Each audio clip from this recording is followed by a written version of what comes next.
Okay, you're on. Okay. Good morning. It's Friday, October 7th, 2022. It's 9:43 a.m. and we're opening the public portion of the collective bargaining sessions. We have done the sign-in sheets and it looks like everyone has signed.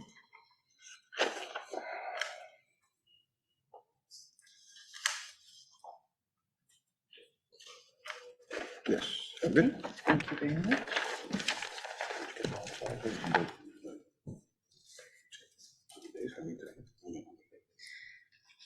And then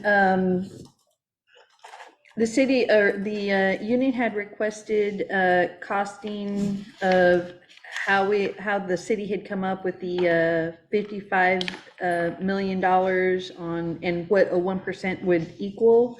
I emailed that to you yesterday and I'm providing you the printed copies.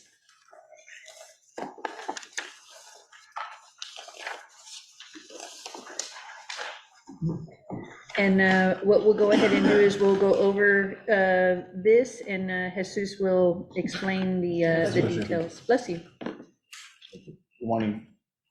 The first column in there, we have the 1110 line item, which is a regular, and that's the one that you were showing us in the last meeting. Yes. That you were having the $40 million in there.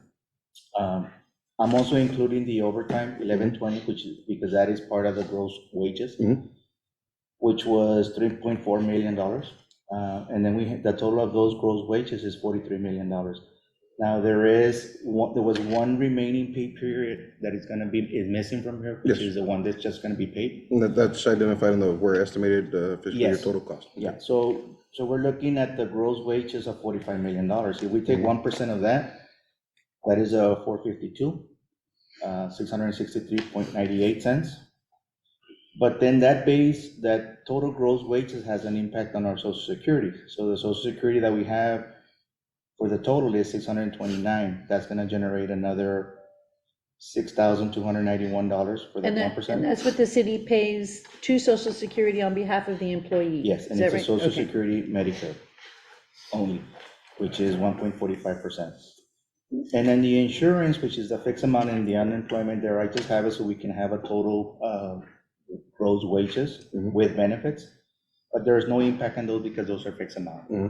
So the next one is a workers' comp. Workers' comp is a percent. So total workers' comp is $1.4 million. 1% of that is $14,897.28. And then we have the pension, which is the biggest benefit that is based on a percentage. So our total pension is $160,805.87. If we take 1% of that, that's another $95,272.38. So for 1%, it has an impact on my base, and it's also gonna have an impact on my percentages of benefits that we pay. So when we add those up, we have a total of $569,124.83. With current rates. With the current rates. Increases. And this one is now based on the gross earnings. The other one that I was doing was just kind of estimating the base pay with the ad pays and coming up with that difference. So when we actually look at actual monies that we're paying, the estimate is more 569, and I was using $550,000. So we're within the ballpark for the estimates. Now, see, I guess this is where my clarification I understand where the pension gets affected by it, but when calculating raises throughout any industry, throughout anything,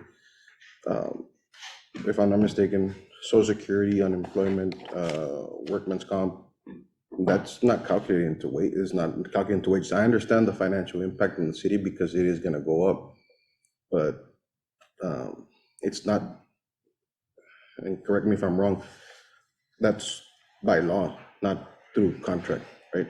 You said these are contractual. So it's required that the city pay those for the wages for all of its employees. And the city is a public entity with taxpayer dollars. And in order to be able to fulfill the contract obligations, all of the legal required obligations have to be taken into account also for the monies that it will take to fulfill that contract Mm. and to set the budget. Because the city has to set the budget and they have to earmark and, make sure that they have the money to pay and fulfill the contracts. So from the city's perspective, even though the contractual provision is, a base wage and a percentage increase in the base wage, the actual cost to the city, that the city will be obligated to because of that increase in the contract, is gonna be reflected by these numbers. And it includes not only the base and the ad pay and the overtime, but it has to include the Social Security, Medicare, the workers' comp, and then the pension is a contractual obligation that is also goes along with that. Yeah, and like Rox is saying, we have an expense that we need to budget for. So from your side, I think you're saying that one thing is what the firefighter will be getting, they only get the gross, less their deductions as well, so they only get the net. But from the city side, we need to appropriate those expenses, so it has the 1%, whatever percentage increases on base pay, it has an effect on those three other items that we have to pay for. So we have to budget it. So from the city's perspective, it is a cost for us. So we have to estimate that cost so we can give you a good estimate of what it's actually gonna cost us, and the impact of 1%. So reflecting this, the employee, the member is not gonna get a 1%, it's gonna get less than a 1%. No, that is correct, because you have your deductions that have to be done by law, there's deductions for your federal taxes. We give you the 1%, however, based on federal, whatever. I mean, and you have deductions too, Yeah. that for example, you might have additional supplemental insurances, et cetera, so it dwindles down. Think of it as that. We give you the 1%, it is paid to you, the 1% is paid to you, whatever happens afterwards, based on deductions either required by law or required by your personal choice. We're not doing a 1% increase on net pay. We're doing a 1% increase on base pay. So that increases your base pay, but then if you do deductions, if you reduce your deductions, your amount is gonna be higher or less if you increase it. So, yeah, it is not an increase of 1% in your check. It is a 1% increase on your base pay. A 1% increase on your base pay has an impact on your ad pays, which is that directly comes to you, but it also, from our side, it has a 1% increase on the other benefits that are percentages that we have to pay. And all those payments that we're doing, with the exception of the workers' comp, both the Social Security, Medicare, and the pension goes to your accounts either with the Social Security Administration or with a pension, a fire pension. So it's a benefit you're receiving that's going in there. You're not seeing the money in your hands, but it's going on your behalf.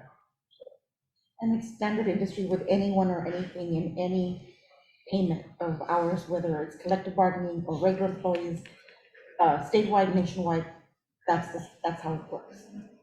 It's not On something that we're wages. doing something different with you. Yeah, and this is one, we've always calculated the increases this way, because like I mentioned, we've always tried to estimate what the increase is gonna be to our cost. So all the estimates that I've done for contract increases, both for police and fire, have always been done this way. I always take into account those expenses. Every city, every city or entity has to do that when they're calculating the base wages and what the contractual obligations are. And to reiterate, you're talking about, well, it's not going to be exactly a 1% take home on the base pay. Right, that's right, because it's not net, it's on the base pay, which is subject to federal taxes and all those other requirements that are placed upon wages. But in fact, and because the way that the ad pays are structured, that they're a percentage of the base pay, any increase in the base pay will automatically provide an increase in those ad pays as well. And for that matter, it's even a higher percent of 1%. So when we do a 1%, if you take 1% and you use $1 as an example, you're not getting $1, you're getting $1.17, $1.20, depending on what your ad pays are. So when we compute the 1%, it's higher than the 1% that you're actually getting on the base pay because of the percentage ad pays, which is, I think, what Roxy was trying to illustrate.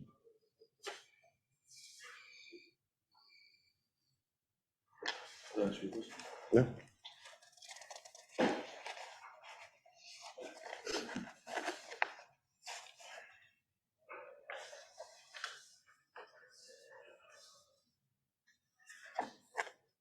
Are there any other questions on the costing?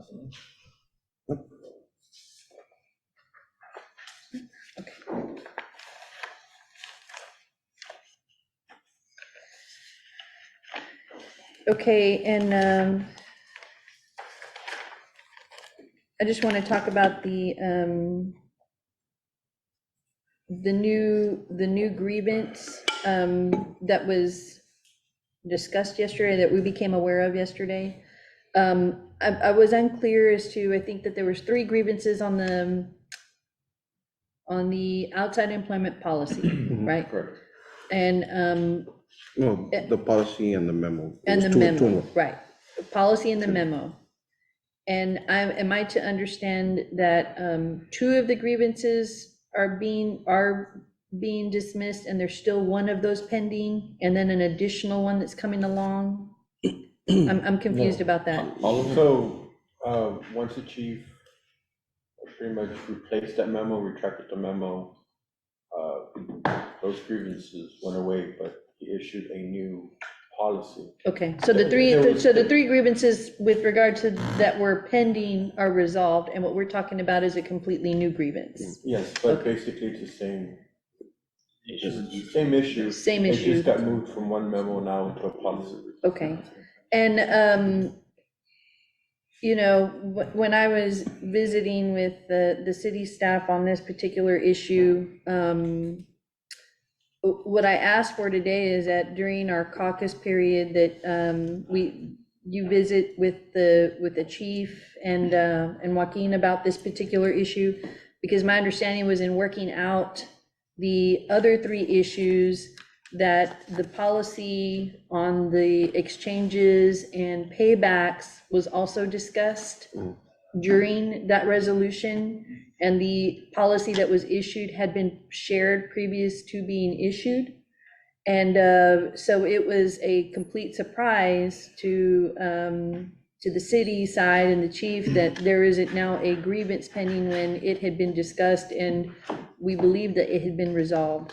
So I think that we need to work on that today, and during caucus, the chief is willing to discuss that. And I think, and Joaquin's here, we have all the relevant people here, and we need to know, because I think, we believed it had been resolved. That was the impression that was the resolution. It had already been shared, and to hear that now, after the policy was issued, after being discussed previous to being issued, that now there's there's a problem. I think there needs to be a little bit more communication, because from the time that happened to now, we didn't know that there was a grievance or even a concern with that. We believed it was resolved, and so we really would like to discuss that today and see if we can bring that, we can either resolve it or figure out what the issue is. Okay, and so we make that commitment today, and we ask that we can try and do that during the caucus today. I believe that the union has some information to propose or to discuss on Article 29 for the, what is it called, the The dependent. dependent fund, right? The dependent part.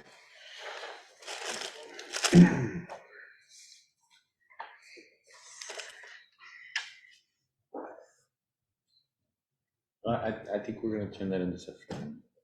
Yeah. Okay, you're not ready to present it right now? We have it pretty much ironed out, we just have to discuss some final figures based Okay. on some of the information we received.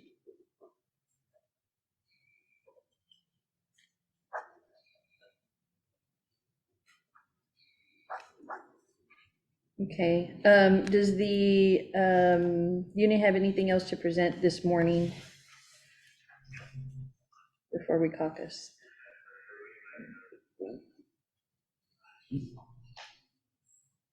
No, okay. And were there any of the proposed tentative agreements that the city has placed on the table that the union has considered and may be ready to sign this morning? No, okay. Okay, so at this time, I don't know if there's any tentative agreements on y'all side that we have to close that y'all might be willing to sign as well. I don't know that there's any, I know that we have proposed tentative agreements. I'll look back and see if there's any, I don't believe there's any pending tentative agreements, but I'll look and we can visit during the caucus to, maybe if I'm missing something. But we will look. We will definitely look at that. And so at this time, we will caucus. It's 9:59. Do you want to,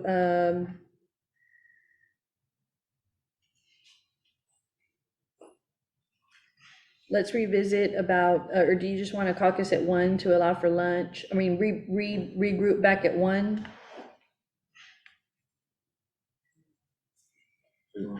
Will you need, No. will you need all the morning for caucus, or is that the situation? Well, I need to meet with my city team. We're working on a couple of things, so we can revisit at about 11:30 and see where everybody is at, and see if there's something that we can sit down and reopen the meeting for.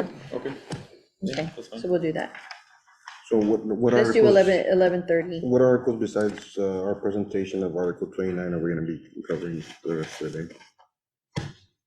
The city on our side is looking at everything that's still pending. Mhm. So we plan to address whatever is pending. I would do the same. Yeah. So, okay. Good.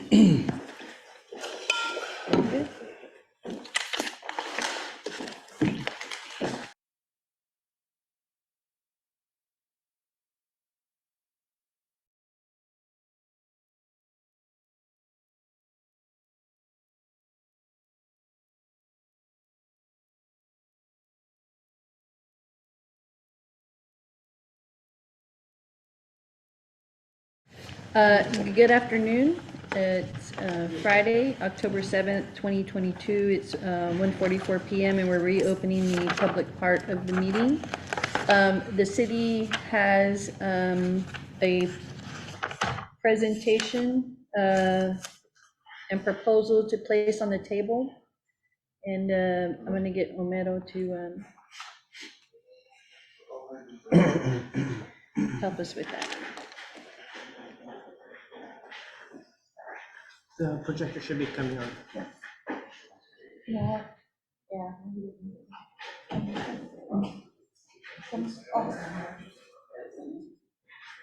Any more, too? No, because you're gonna be talking to, so. You too? No. And it's up here too. Two?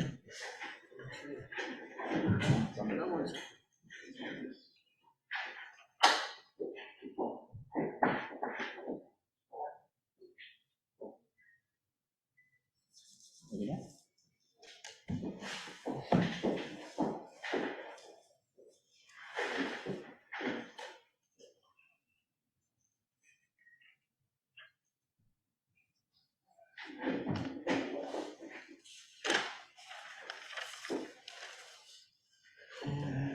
Okay. You can just go to your next slides. Okay.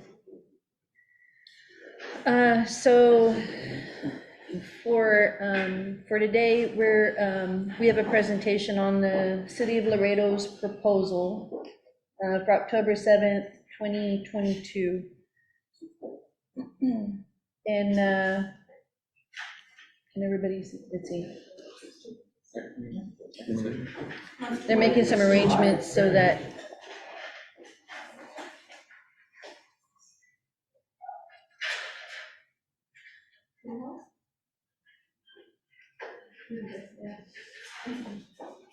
Okay.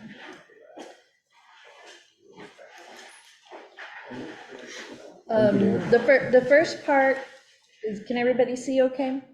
Okay, the first part of the presentation, we're gonna be going over some facts and information with regard to the city's budget and position currently. And Mr.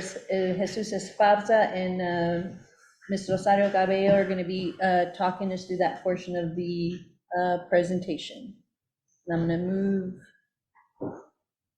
here's the first slide. Okay, the first slide shows the general fund budget, and it's showing the revenue side. This year, we have a budget of $242.6 million in revenues that are coming in. As we look at the revenues, the blue on the top right is the property taxes. We're bringing in about 81.2 million in revenues, which represents about 33% of the revenues for general fund. The next one to follow is the sales tax. Sales tax generates about $44.9 million in revenue, which represents about 19%. From there, the next biggest revenue that we have is the transfer that we do from our bridge department, which is an enterprise fund. We're bringing in about $36 million, which represents about 15% of the revenues that we get for general fund. Those three are the biggest revenues that we have. Following that is we have some charges for services that are bringing in at $21.1 million, which represents about 9%. And then we have another one, which are our other finance sources. The other finance sources is coming from, part of that money was coming from the American Recovery Act. We had about $10 million left for this year's budget. And then we have another $17 million are coming in from our contract CIF fund. We're bringing in 17 million from those two funds to complete our $242 million in revenues that we have. And CIF money, just FYI for you all to know, it's also still bridge revenue. There is something called a flow of funds where you have bridge revenues coming in, right? Almost $7 million being generated from tolls. From that, you take down the debt, all the bonds that they're issuing out for different projects that they have, their operations. Anything left over is about anywhere, depending on a good year, bad year, right? Anywhere from like maybe 12 to $15 million. That amount of money that is left over is also coming into general fund to balance general fund. Those are the other amounts also coming in. And so general fund is very much dependent, not only in the bridge transfer, but in all the other areas. So we want to make sure that transportation, and we talked about, you know, y'all wanted to know numbers. We talked about transportation being very crucial and vital as far as a revenue source for general fund. Next. Any questions on this slide? Or maybe we could hold the questions to the end so that we could. Yeah. Okay. The next slide, this is just a breakdown of the last 10 years for the property taxes. So going back to 13-14, all the way to but we have the adopted budget and the adopted budget for 22-23. So we've had, this is pretty much, we have a limited amount of increases that we've had. If you can see there, 1%, 3%, 5%. This year, we had a little bit more in property taxes because the appraised values came in very high, so we're at 9.7, but I don't expect that to be coming in for the coming years.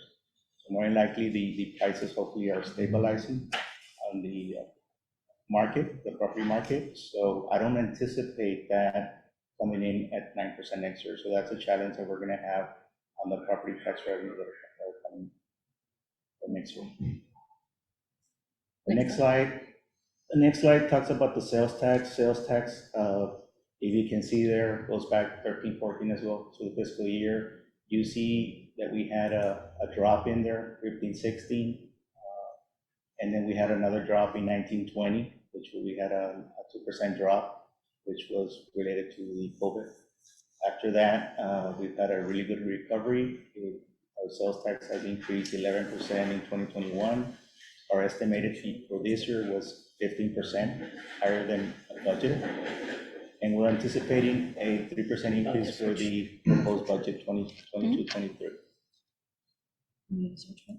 And right now, Where is it Mr. showing Single, why be so conservative because of the 15? Well, if you look at pre-COVID numbers, that's about how much we were growing, and sometimes at a deficit, so we don't know how we're gonna end up this coming year, but nevertheless, we projected a 3% growth. Was it showing on the other? Yeah, it's a 3% No. growth, but the estimate is showing. already at 15, so it is generating more money moving forward as well.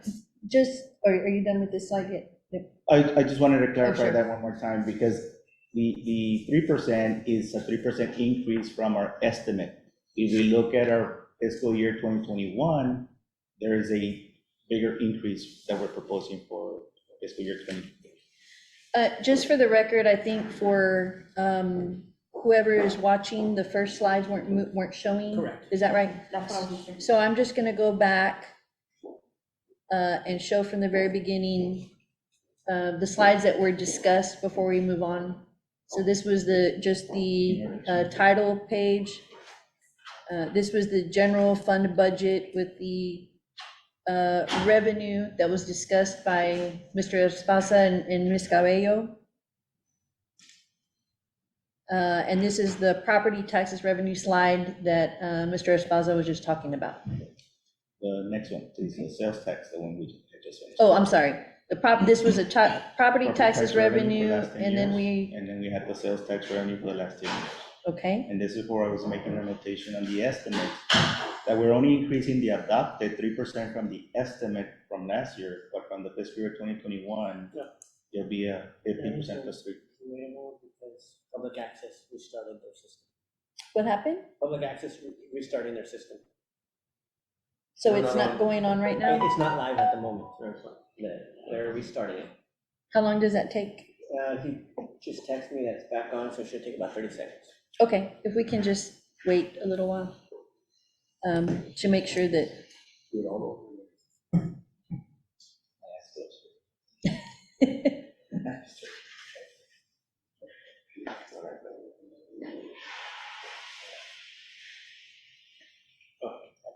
And they're on, this is the live, so it's on the curve. okay, perfect. So we're back on So in other live. words, keep going back. Did not go through.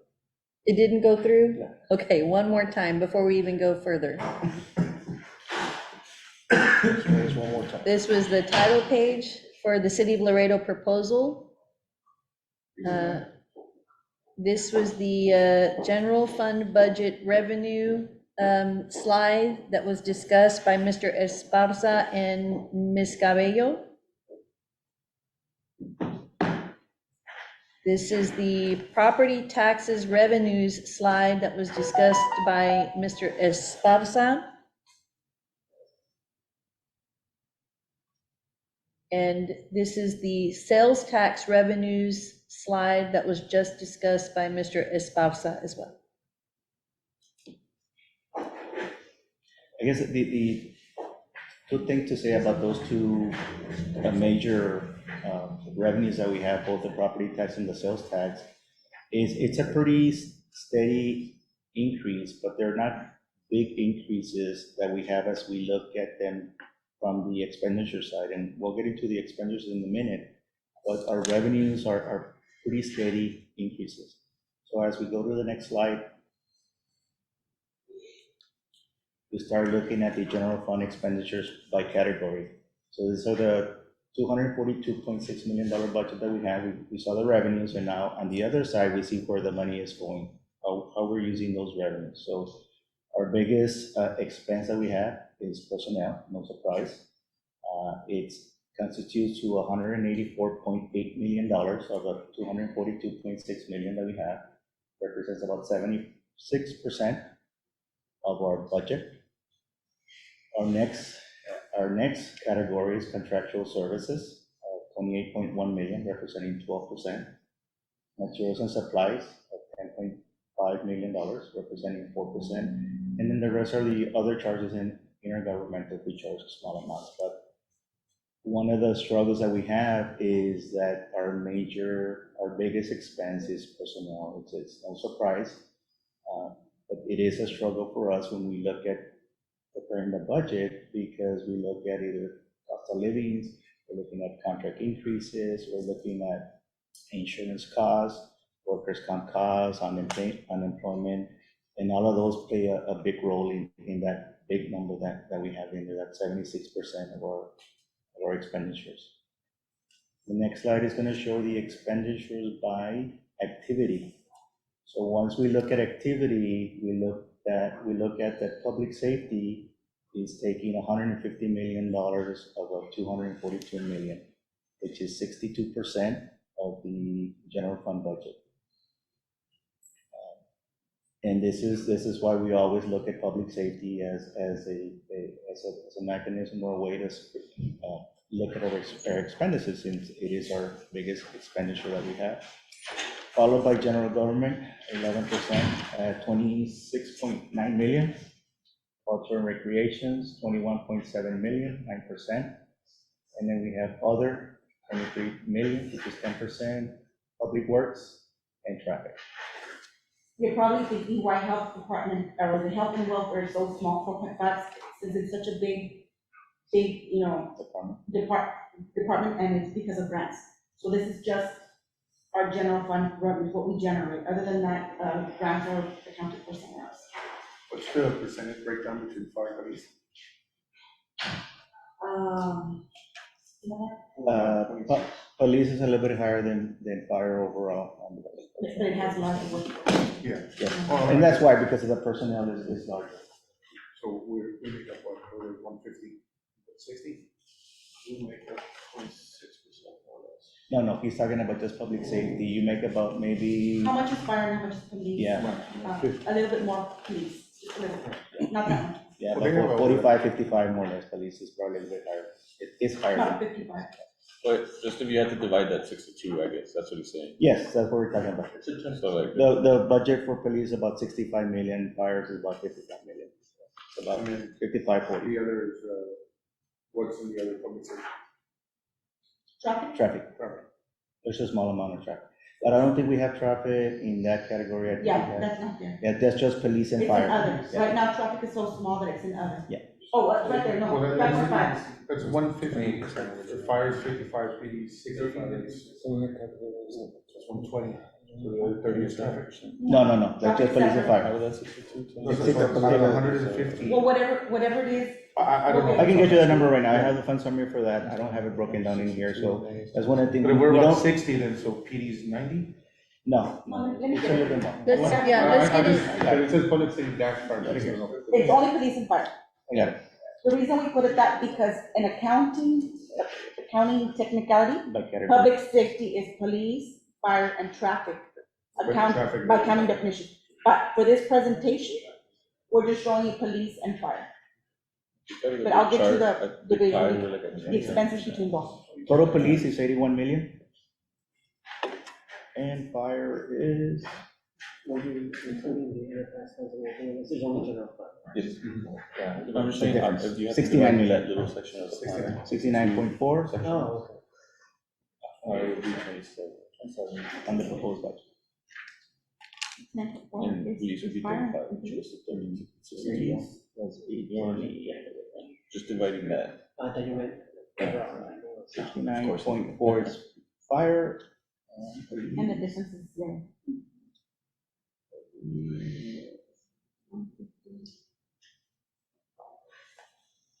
Police was 81 million.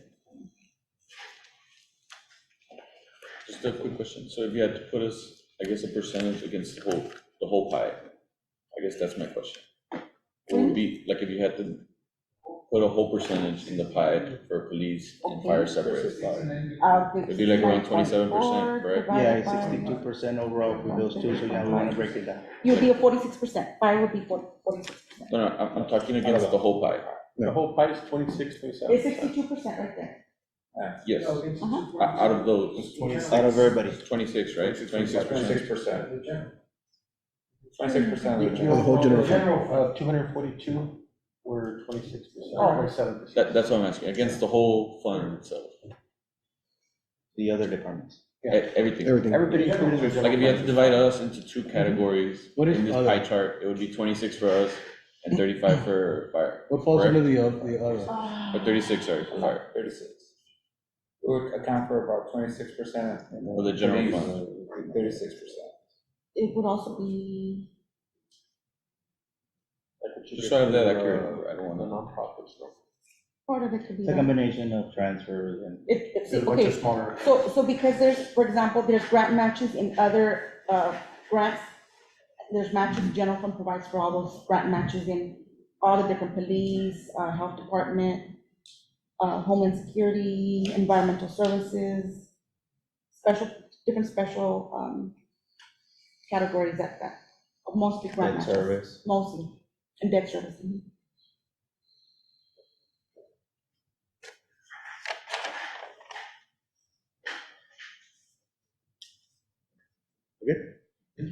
Mhm. The next slide is FTEs. These are the total FTEs for the city, including transit systems. Total FTEs for everybody is 3,200. Back in 1819, we were at 3,000. And if we look at general fund, back in 1819 fiscal year, we were at 1,712 FTEs. If we look at the adopted for FY 22-23, we have 1,811.30 FTEs. So during this time, looking back 4 years, we've had increase of FTEs, about 99 FTEs that we've grown. And these are all fully staffed? No, we have vacancies. Some of these positions are vacant. Remember, these are budgeting numbers that we have right now. Yeah, I'm just saying, like, how many of those? But the point to make there is we have not grown very much in the last years, overall, citywide, whether it's one department or another. We're showing you there that we would love to grow because the city's growing. We have not added more positions to it, whether vacancy, that's through different means, whether it's pension, or they go looking for other jobs or whatever it is. Which has been a challenge, both budgeting and operation wise, because the amount of work has grown. It's just we've had to deal with the same number of positions, like most departments, not including. That was what we were trying to accomplish here, showing you the history. So those mostly are filled with some vacancies, or how many vacancies are those? That's a different. Yeah, Yeah. but remember, this is budgeted information, so we have those positions, we budget for those positions. We do have about $1.6 million in positions that we don't fund, because we have to unfund to make sure we balance the budget. So I don't think we have a slide in the unfunded, but we have about 1.6, 1.7 of positions that are unfunded in general fund to be able to balance.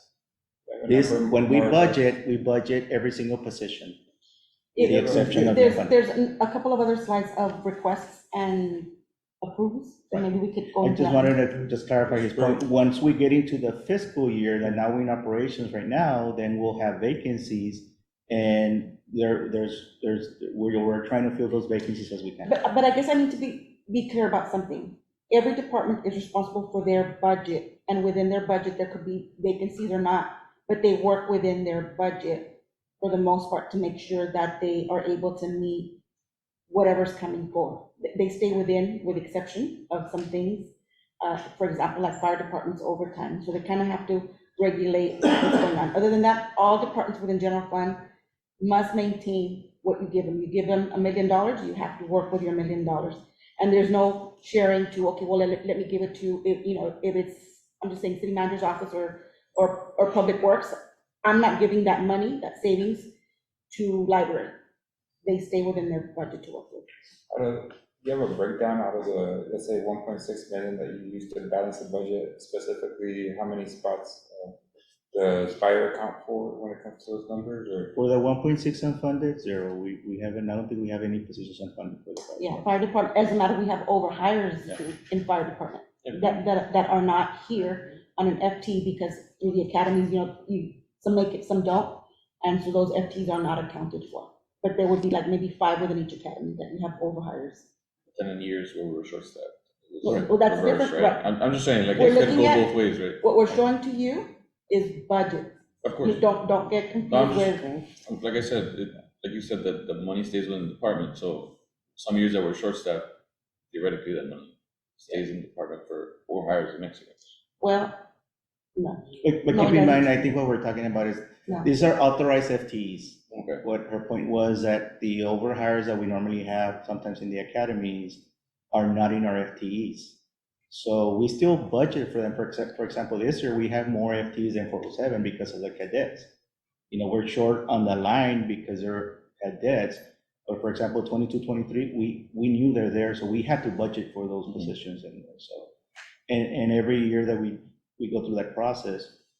So the least I can budget is 407. That's the least I will budget. But if I have 420 because of the overhires for the academies, I have to budget 420 or 430, whatever that case may be. And this slide is important because this shows the overall position of the city at this point. And so what we're demonstrating here is that between the fiscal year 18-19 up to the fiscal year 2022, citywide, which is, if we look at the total positions, it's large. They've only been able to add 99 positions in the budget, In general fund. in the general fund budget. other funds are enterprise funds, mostly. No, I was gonna ask, so the 1811, we make up 407, FTEs. or the 1811? Yeah, 407 FTEs, but in this budget, you have more Yeah. money in there because. Okay, so you wanna What are clarify. the, So we do have more than the 407 FTEs money-wise in appropriation. right, but But yes, those are included in we make that up, general fund FTE for the adopted budget of the fiscal year 22-23. I just using it because About 25%. we make up about 25% and then of the Of the FTEs. FTEs, but then also of the, So think- of the budget, we okay. make up 26%. So make up, think of leave 25 in your mind for next, another side that's gonna come in and say, oh, okay. Okay, you ready for the next slide? Yes. This next slide, which is a 2020 fiscal year 2023 adopted budget general revenue fund, is showing that we had a 9.2 increase from the previous budget year.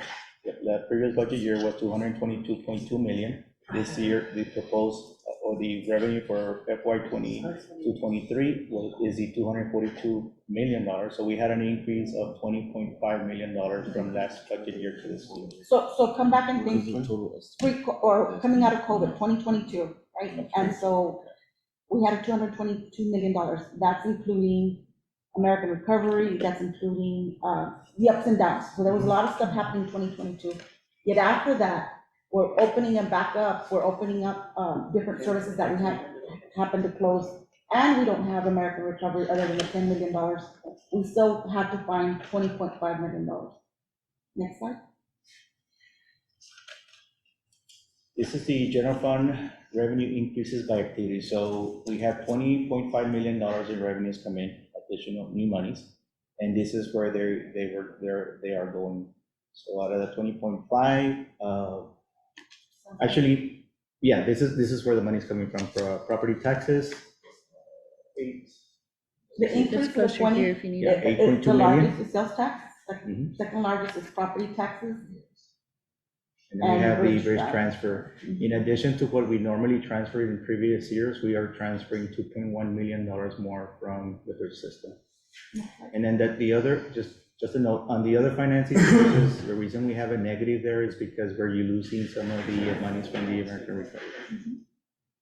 And the other ones are small amounts. The next slide.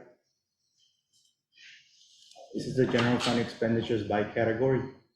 So here we have the expenses. Okay, so just like we have the revenues coming in, by charter, we're dictated to balance the budget. You have enough, you have revenues, you have expenses, you can't be over or under in any one of them. You can't spend more than what you already made. So basically, we had to cut expenses to be able to equate to the money that we had. Just like in the personal budget, you only make $500, you can only spend $500. And so here's where we are, where we spent the money. And 65% goes to personnel. Materials and supplies, 1.3 million, contractual 1.5, miscellaneous 3%, and then the other 3.9. But the takeaway from this slide is that most of the budget, once again, goes to personnel. Previous slides. Next slide. What is in the other? No, other, let me get to that. $300,000. I think we have it in one of the slides that are coming up. No, not the. Yeah, the other, we have it in the slides. I think we have it in one other slide that's coming up. Can you go to the next slide? Now, what we wanted to illustrate here is that these are the department's requests when we started the budget process for the 22-23 year. So we had departments, we asked them, what do you need? And capital outlay, they requested $32.8 million of capital outlay. Personnel request was $5.3 million, which were approximately 82 positions. And then operation requests, which were all the other line items, material supplies, office supplies, and all that, they were requesting 10.9 million. So out of the 32.8 million that were requested, we were able to approve 2.4 million. Out of the personnel that was being requested, we were able to approve 1.9 million, which is approximately 35 positions out of the 82 requested. And out of the operational requests that they did, we were able to approve $2.3 million. Okay, so I think this slide is incorrect now that I see it, because 35 includes other enterprise funds and all that. 8 million, yes. So this is not just general fund. Yeah, no, this is On personnel. total. The next slide. These are the approved personnel requests that we had for general fund when made up those positions. We had some 13, 14, 15 positions. in general fund, so which is, those are the positions that were approved, municipal court, building, city manager. And I could fire tell you why department, on each one of them. Parks and ISD. Next one. I can tell you why on each one of them, if you want to know. These are some of the unapproved requests from general fund that we weren't able to approve. There are some positions. $1.7 million. Yeah. Building, police, there were some from fire and economic development, animal care.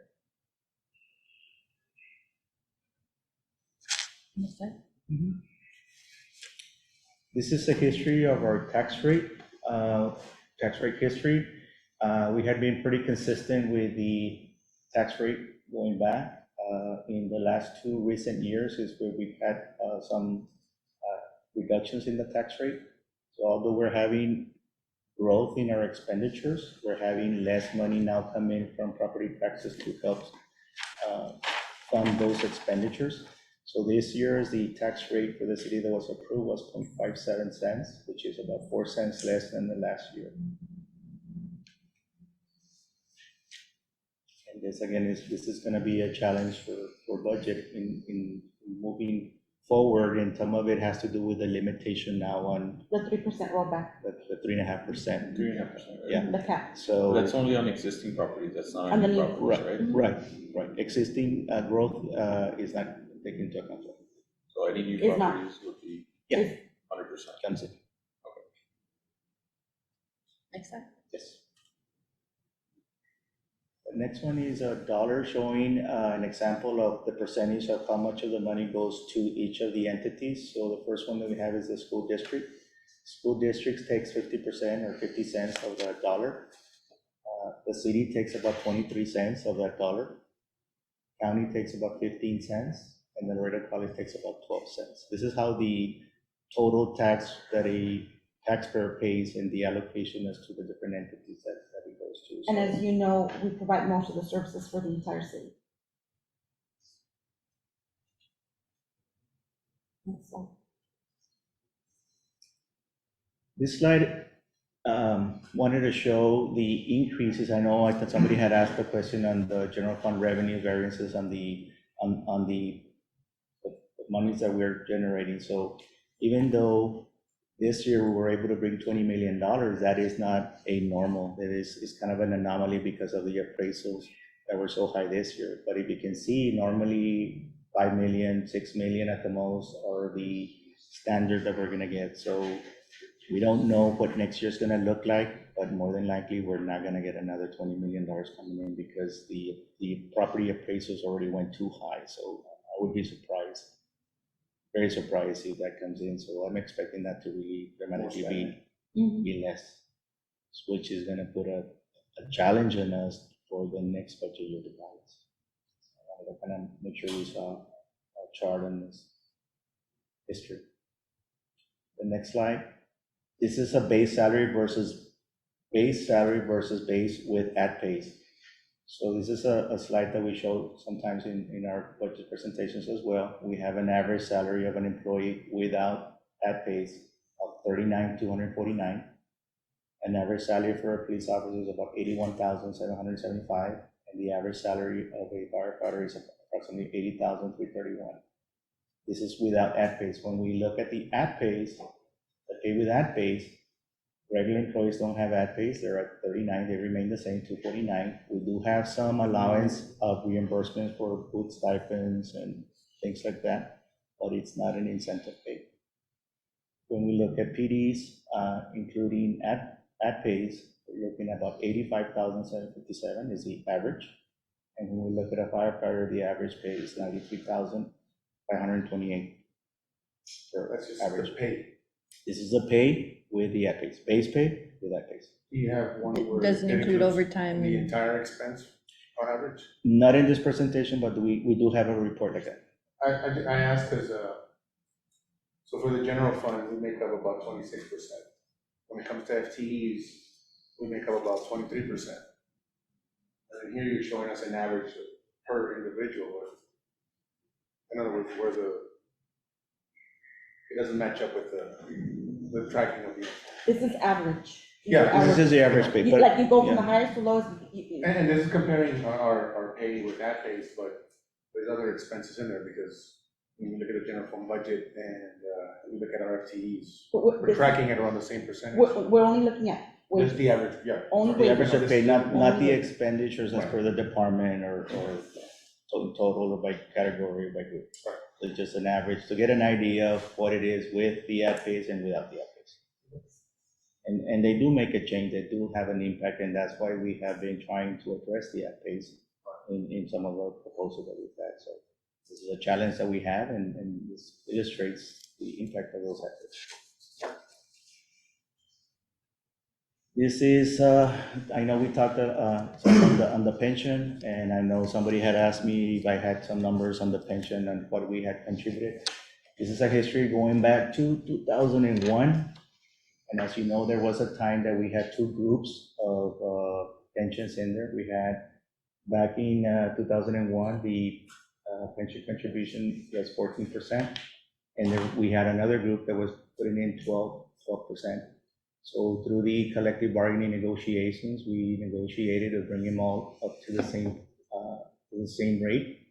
So in 2009, we were able to accomplish that. At that point, we had gone up to 17.7%. The initial was 14%.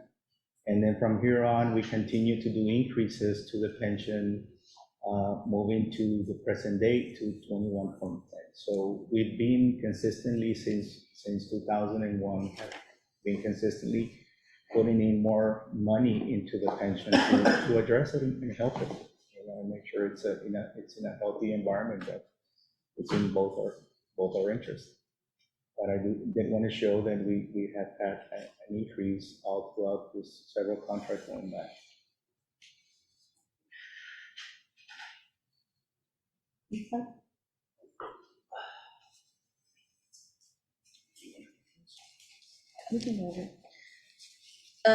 So on this next slide, we have some information on the actual gross pay for the firefighters. And although we're just showing the top 10 here, I do have a document I'm going to be passing out. And this shows the actual gross wages paid out by the city for all the firefighter. No, this is actual pay. Because this is actual To the pay. top 10 or- The average is the average of when we look at all the growth, which ties into your question that you were talking. The other one was just base pay and ad pays. This one is actually now gross, what was paid, fiscal year '21. With the crew, With everything. This includes gross wages. This includes gross wages, what you're paying in all your hours types and your ad pays. This does not include benefits. It's just your gross pay. This is what the actual take home for, Not the take home. or not the take home, but this is what was actually earned, Correct. right, by each, with all the COVID and all the extra dues. For 2021 year fiscal year. But, but that just includes all the COVID, all that stuff that This the also nurses. all of it. includes, this also includes, if they sold their sick leave annually. Like Yes, when you retired, right? The one that you have, asterisk you ones? see there are a couple of them with an asterisk, Yeah, look. those are retires. Only two of them. Yes. Because at the end, you saw. Only two of them. right, and that that's good to point out, because what is important about this is, yes, it's not just base pay and the ad pay, but with all of the contractual obligations that the city has in this collective bargaining agreement, this is the real cost. This is what the firefighters really earn with those lump sum payments, the buying back of the sick leave or whatever leave that they can buy back, the ad pays as they're integrated into overtime. This is the actual cost of what the firefighter earned. But a lot of that includes firefighter nurses that were working during COVID, a lot of overtime that was due to help the state. So, Which we understand. which implicates ad pays, correct? yes, look, Right. those wouldn't be on the books if it weren't for COVID and they're reimbursable. That's why we were asking for some info, We can but go we get back, the we point. can go back to 2018 numbers and show those too. Yeah, we Come back. can show, we're just showing you for the last year, this is these are what the- the city, The top 10 earners, right, something 10. Yeah, the report. no, and what we have provided you is a report for every single FTE that was in The fire department. the fire department during the year 2021. And the average gross pay for the firefighter in 2021, based on the information that we have provided you for that full list, the average gross pay comes to $97,731 for a firefighter in 2021. And 18 was what? We can go to that. Pre-COVID? Yeah, we can get a comparison. We Pre-COVID numbers. can get you that information. Oh, you showed it, that was the, oh no, that was a gross. This is the gross. This is the actual, Yes, this is the actual pay for this last fiscal year that we finished, which was 21. We haven't finished 22 yet. And In what- total, it's about $100,000 per fire. right. And even though this is the actual Yeah. the actual pay earned, this still does not reflect the actual cost to the city, because it does not reflect the benefits that the city provides and pays for on behalf of each of those firefighters. Is that right? Yes, and let me just make another note. This includes also some of the civilian positions because we pulled out the department. So there's some civilian positions that are gross pay is also in there, so an average for the fire department. But they're much lower than the, Yeah, we only have like 20 people in there. and they're, yeah. You can and- see them, I think, I believe they're there, the title will, show you through that. Yeah, no, and the only reason I'm asking is to point out that with overtime, or if we're short-staffed, or there's COVID, and, you know, 10 of our firemen are working as nurses, and there's people deployed out of Right, out of the but those are real city. things that we have to face, Yeah, and no, this is, yeah, this is what year 2021 Just trying to point out. happened. We even have in there the cadets, so some of the cadets maybe left early, so there's only like $7,000, $5,000 in there, so we just picked up everything so we can get an average, not try to just get the firefighters by themselves and try to inflate the number per se. Okay. Next slide. Yes, please. Yeah, go ahead. This slide shows the City of Laredo funds funded the pension at 21%. I know we had a slide on this one. In 2022, we funded approximately $9.5 million into the fire pension. Since 2022, firefighters have increased their contribution from 14 to 15%. So there's been a total increase of 1%. We are not considering yet the one that had just gone through the elections and got voted in, which would take it to an additional 1%. Do we have a equivalent percentage based on benefit cuts? No, we're showing the Cut our increase. benefits, Yeah, what this slide is showing is equivalent the, is- yeah, But there was also increases since then too. There's Right, cuts but- and increases. Yeah, well, but what we're trying to show in this slide is just to show the increase in the benefits. We're not well, addressing the it's just, benefits, so it's a in- different in the- In slide. the long run, the firefighter didn't put in a percentage, Yeah. but he cut 4 or 5%. But for the record show, they also increased during that time too. Oh, we could include that too, but I'm more than definite that a decrease. Contribution level for the firefighter has to be correct. And then for the late nineties, we were at 12%. Yeah, before that, you were at 12%. Right, so this But I'm is going back to 2002. This is 2001. I'm from trying to compare 2002. 2002, which is Forward. what we had under the Forward. 12%. I can go back further, that's like 12%, another percent. Well, I'm just trying to. But look, since 2002, No, we're no, not hiding anything. No, I'm not saying you're hiding it, I'm just saying that when did the firefighter go up 2% more? 1999, 1999, 1998, January 1999. Oh, we went up 2%? 1%, 1%, You went from, So then we're missing another percent. it was prior to that. whenever it happened. I mean, we can go back to when it all started, but I don't know. And maybe we can get I have it, David, yeah, I can show it. Well, no, I'm also interested in I know that there was a benefit increase back then, but since. There's been decreased- several, So say we increase. increases and equivalent to decreases, 2%, so and then we yes. decrease 6, we're still, say, an extra 4%. In other words, I know what you're showing here, but we've made cuts where But David, okay, probably, okay. we didn't put money in, but we cut. The cuts and the benefits are to benefit, it's for the firefighters' benefit, Right. regardless, up or down. Right. What we're trying to show is what you have contributed money-wise to us, or to the fund, and what the city has contributed. That is what this purpose of the slide is. so the bottom section of the slide shows the increments the city has done from that 2002, the same comparison for both. And the increases have been from 1402 to 21.10% increases, which is our current level right now, which we've done a total increases of 7.08. That 7.08 does not include the first years where we got all the firefighters at the same level. It was an additional percentage, I'm not including it in here. Do you have an equivalent of this for, the other pension fund for the city? We don't have, I don't have with me, but there, yes, I think we've only done one change on the pension, which From was back 510. from Larry was here. It was 510 to 714, 510, yeah. 2%. 5 to 7. 14% for city employees? but they contribute 7. So it's like they've gone up 2%, or the city has gone up 2%. Since Larry Domarina, which was, Well, how does it work when the 1990. TMRS reports that there's a shortage in the fund? we are underfunded, big time. We do, it is in our CAFR, and it's disclosed in the CAFR. We're severely underfunded. And then there's been an addition, it gets really technical, because there's an additional liability that the city needs to report called other pension liabilities.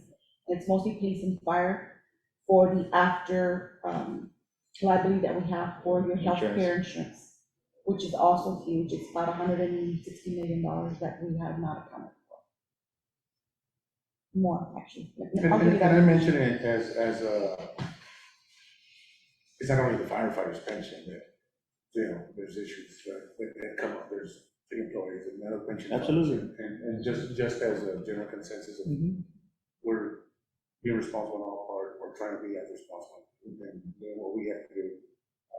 And we understand. We're both in- And I think we're this both on the slide, same boat. this slide shows that the city has also been doing what they have to do, because like I said, we do have a vested interest, and we have been doing these increases, in there, so I know there were some comments that said, well, the city needs to step to the table and help, and we're showing that we have been helping. Yes. So, and it's not to show that you haven't done increases or decreases to your benefit, it's just showing What the city, the percentage of increases that we've done on both sides. Both of us have done increases.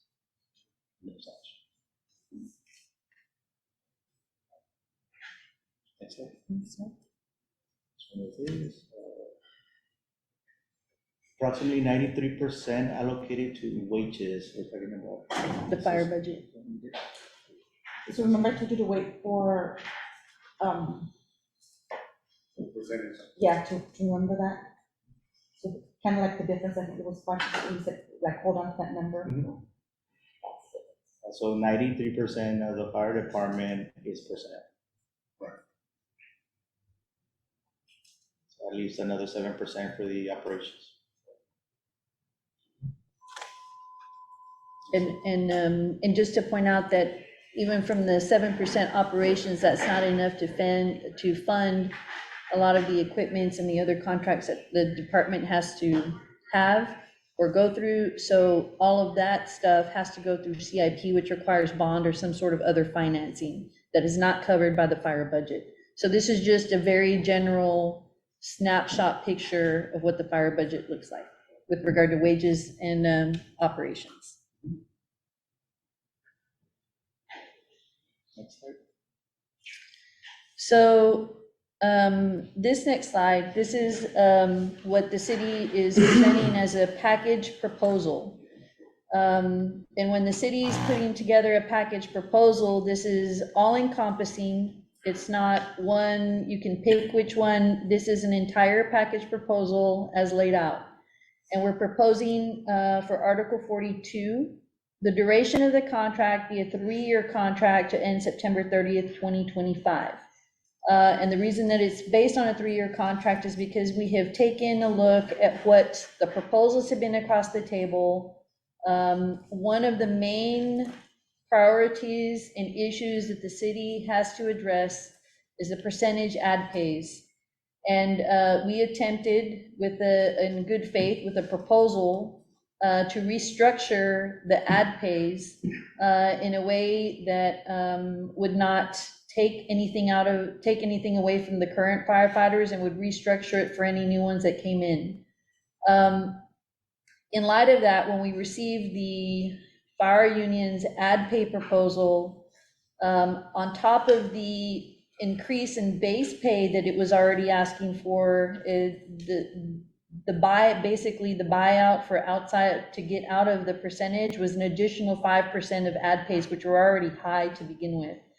As we showed you in the slide, for instance, an average firefighter makes about, we'll use the $100,000 mark. The average 17.7% ad pay on that is an additional $17,700 on top of that in ad pay, for a total of just a general base wage and ad pay of $117,700. So in order to better evaluate this, we thought, okay, well, let's put the money where we can put the money on base wages, but not affect the ad pays, because the ad pays, as you know, are already at $6.6 million in actual cost just this past year alone. So what the city is proposing is a year one $2,800 lump sum payment, a year two $3,000 lump sum payment, and a year three $3,200 lump sum payment. And that's at the beginning of each fiscal year.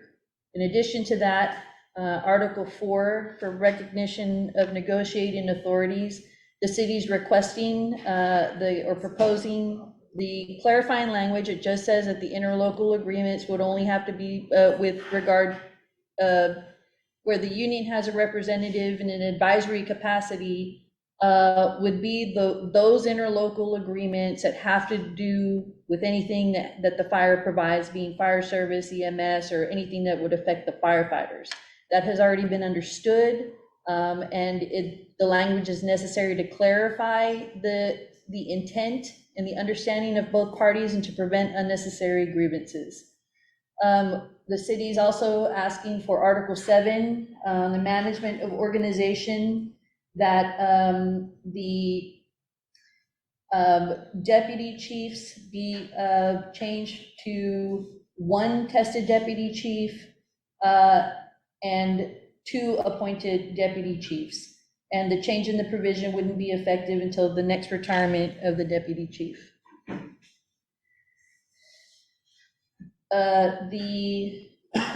There's 2 other articles that are included in this package proposal.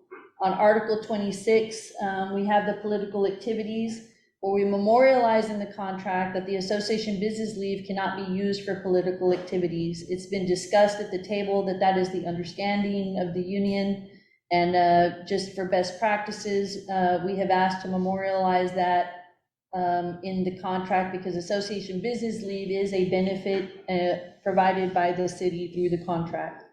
And because of the legal issues with political activities and the city's funding of such association business leave, it is just better practice, and in the city's, in both parties' interest, to include that in the contract so it is clear.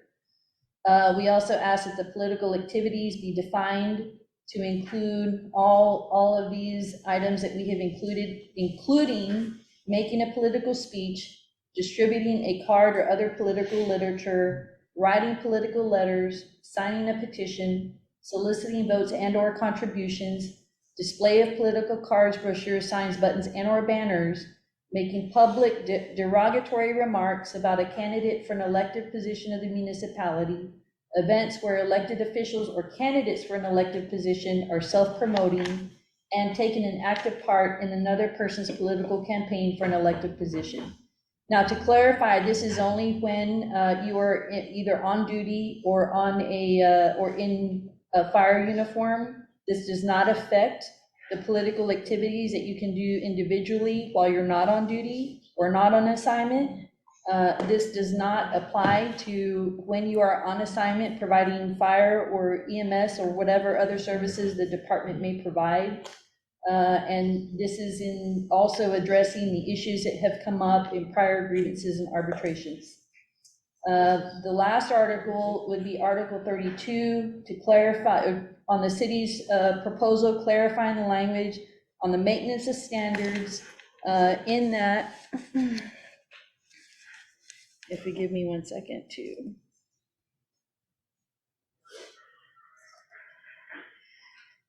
And that be that the maintenance of standards are with regard to the hours, wages, and privileges and conditions of employment in effect at the time of the execution of the agreement and subject of the agreement, and that the maintenance of standard does not impose additional contractual obligations that are not maintained within that contract.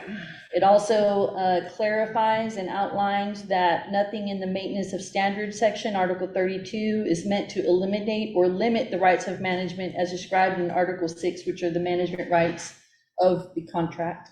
The total new monies for this 3-year package proposal is $4.4 million, and we have provided the costing for that proposal. You can see since it's a lump sum, it's not a recurring cost, and so that money is all paid up at the beginning of each fiscal year. So the firefighter gets the benefit of that immediately at the beginning of each fiscal year. And the cost, as you see, is a total of $4,442,880 million in new money towards the contract. Anything else? Okay. And that's the city's proposal. I can provide you with a written or a printout of the package proposal as soon as we caucus. Are there any questions?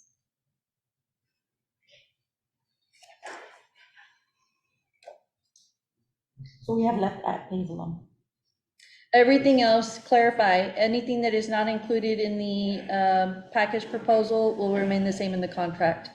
So everything that was pending, that we had proposed, the TAs, right, the TAs are, and that should have been a point, and I need to add that the TAs that we have already done remain in effect, but anything else that was still pending and proposed that we have an outstanding article, the package proposal is that those remain the same as they are currently in the contract. So, the other ones, you're going with your initial proposals, other than the pay, you retracted your.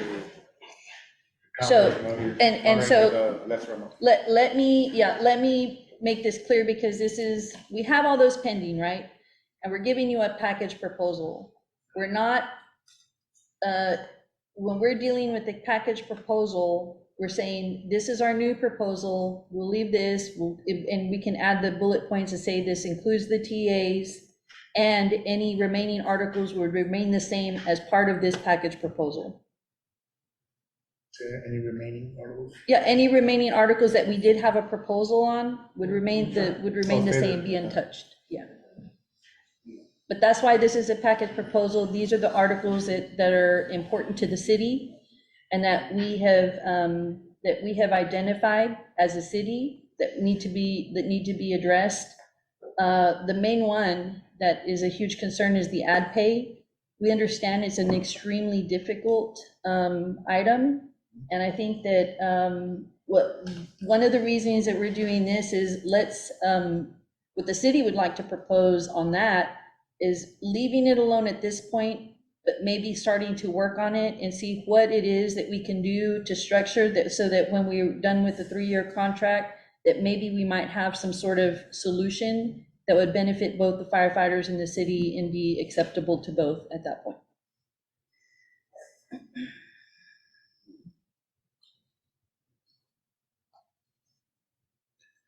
The biggest issue with Article 7,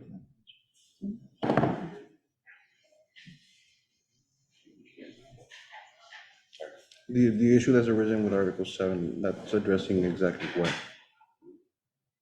That is something that the city is asking for, and that it provides a cohesiveness to the management of the department and allows the chief To obtain his own team. to obtain his team in order to run the department as he sees fit as the chief within his management rights.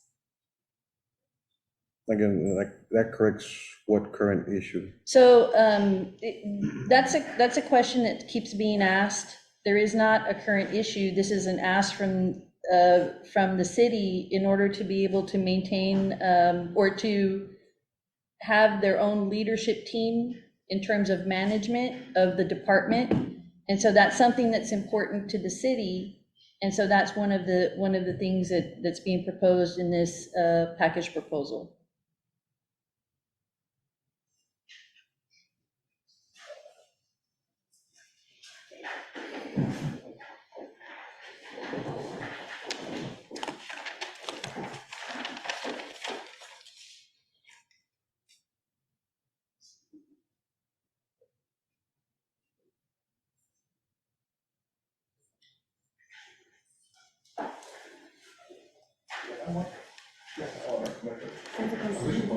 Maybe it's a good point to make.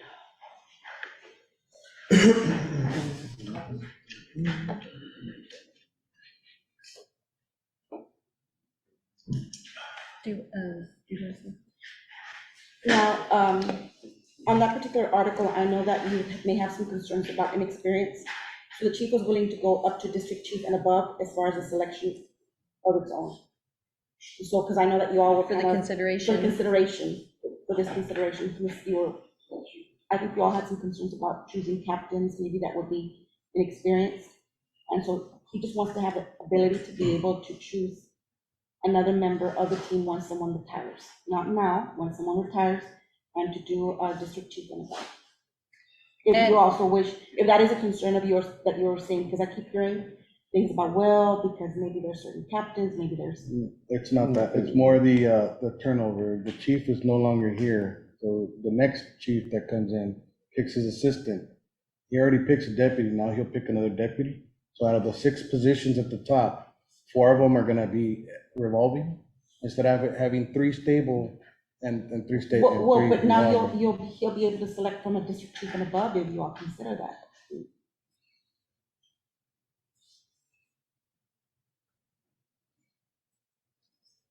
So the city favors a higher turnover rate at a higher rate? No. That's Because- not, that's putting words in our mouth. Well, no, I'm asking but- because the current turnover at the two tested positions as opposed to the one appointed position. And what's the data on that? Do you have the data on that? What the turnover is? They've been, The assistant fire chiefs, the last three, have been 3 years, on whereas average, has been 3 years. current two deputies have been there But they both 10 retired, years. because they have retired. It's not because, it's not because they get moved out. It's because No. they retired.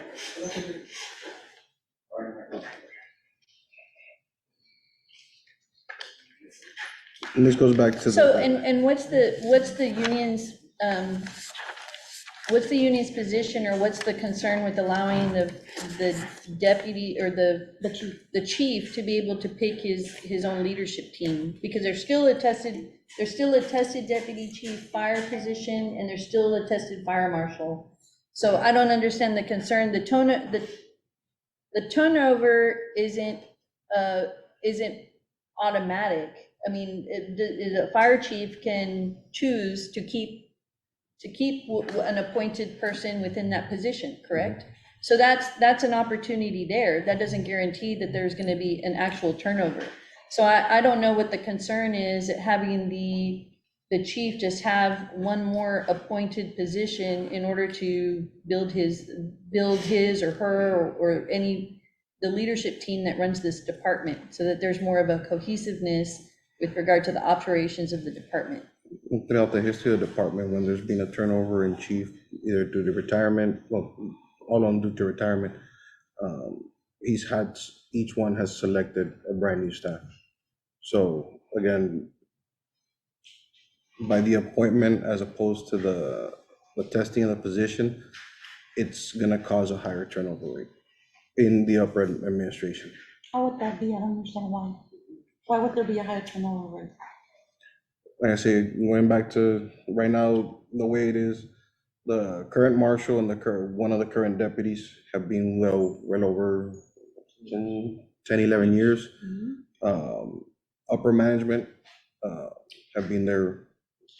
I would Okay. think it would be to the benefit. So, yeah, doesn't that create, well, if you look at it as a turnover or a new chief coming in and hiring his or her, or deciding who his or her team is going to be, doesn't that actually benefit the rank and file in creating an additional opportunity for somebody in the ranks to actually be able to move To up? move up. And that's what the promotional process is for. Right, through because testing they- through. But that's the testing It part, we're opens it up. talking about the appointment part.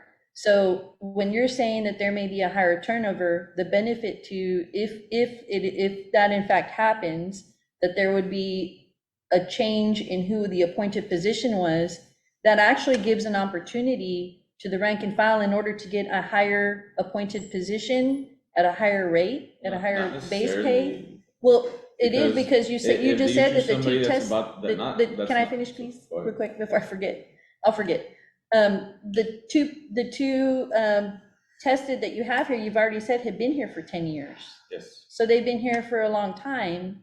And so then you have a tested position and you have the appointed positions, and then you create an opportunity for people to be able to promote up, rather than just testing and waiting for, the people that had been there for 10 years or more to retire.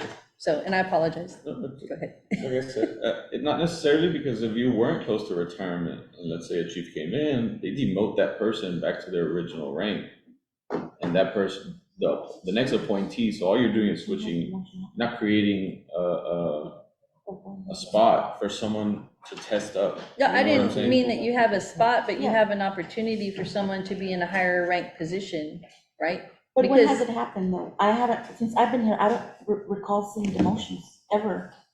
I'm I've just been saying here this as 23 years, something, as and someone who. In the last 23 years, it hasn't Who happened. would like to go the promotional way and test, I mean, you're creating one less okay. spot for So let me put it to you someone this who way. would test that way. This is our proposal, right? If you think this one, I'm sure there's more than one maybe, right? I'm sure there's more than one. But if you make this your ultimate deal No, breaker, it's fine. it'd be kind of like blowing my mind. I That just, should be still a Yeah. word, but, yeah. I mean, I don't know if we're not being that. I'm leaving, so. I wanted to hear all of it from I that. knew, I was waiting like 10 more minutes, because I wanted to hear the end of it. Yeah. I mean, just to clarify, so this proposal is on average, expensing less money than your initial proposal. Actually, no, if you look at our initial proposal, for the first 3 years, I think the total was. I'm talking about total, if we go with total. Well, yeah, because it's a Or you 3-year average it out over contract. 5 years. It's a 3-year contract versus a 5-year contract. But if you look at. Average per year, sorry. Actually, the Average average per per year, we took our last, if you look at the costing that we provided you for our last proposal, within the first 3 years, this is actually probably an average of $100,000 or $150,000 more than what we had already placed on the table. I guess And what we're I'm saying is asking for, that and we're the asking for total- less. The total, that's what I guess I'm going, like the other one is 6.75 with a lump sum of 2,200, right? And all that costed to 9 point something I just have million one over 5 question. years. This is a package, so if the union team doesn't approve it, what's the next step? We continue to negotiate? We have our package proposal, you're in your All or court now. nothing? Okay. It's in your court now. I mean, this is our package proposal. We're still negotiating. Okay. What we're telling you is that this is where we're at. And we know that there's all these other pending things, but when we're looking at it, this is what the city has right now. It's not a final proposal. It's just a package proposal saying, these are the things that are important to us. This is the money that we have allocated. That's why we're looking at the 3-year contract. That's why the total amount is less.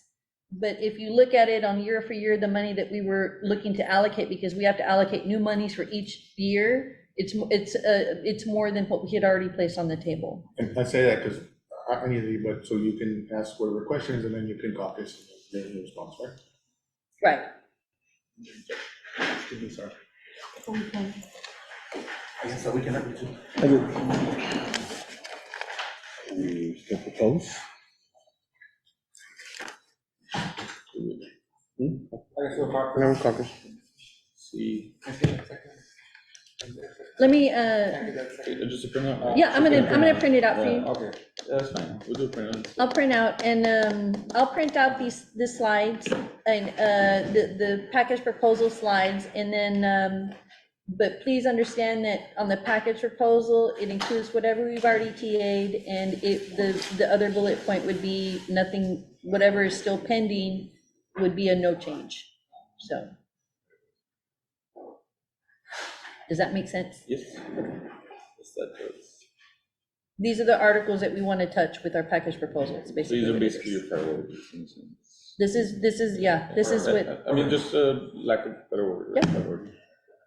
Well, the ad pay is a priority, but we understand that we will probably not be able to deal with that at this point.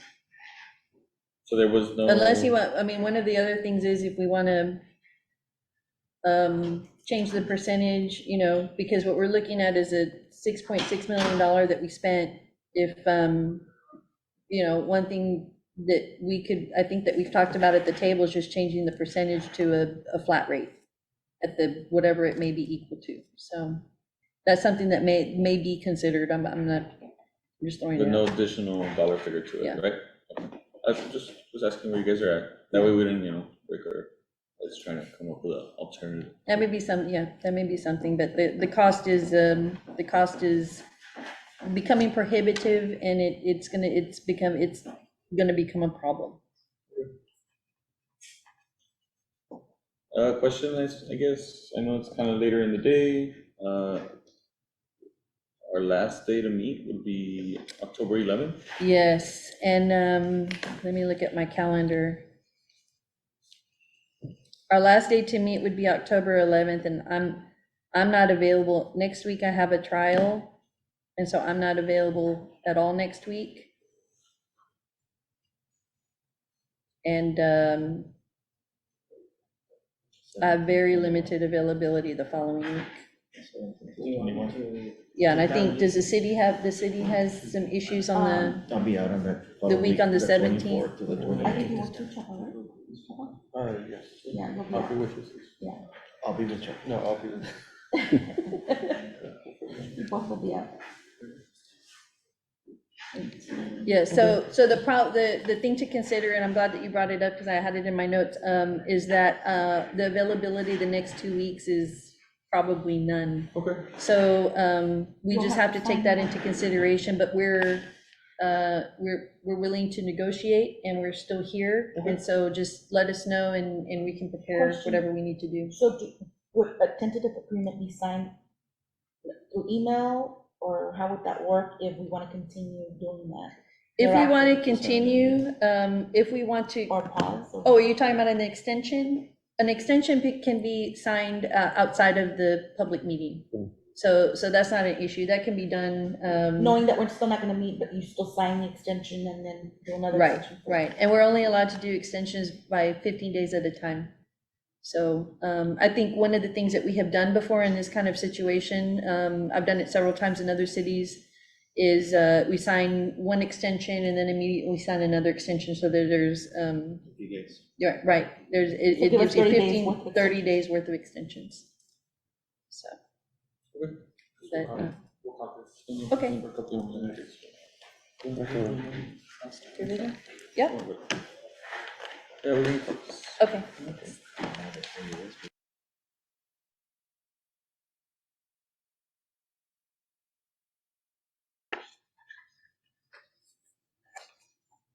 Okay, we're coming back from caucus, 404, October 7th. Review the package proposal that the city gave us, and we have our own package to present. But before that, we would like to present Article 29. This is one of the issues that wasn't presented in your package. This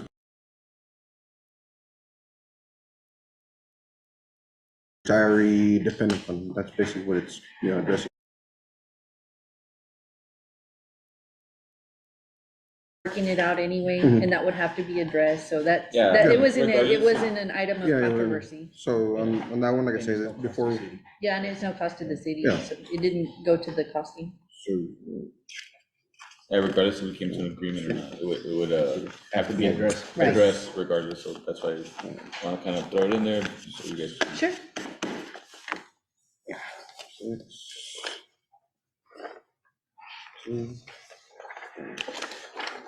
Yep.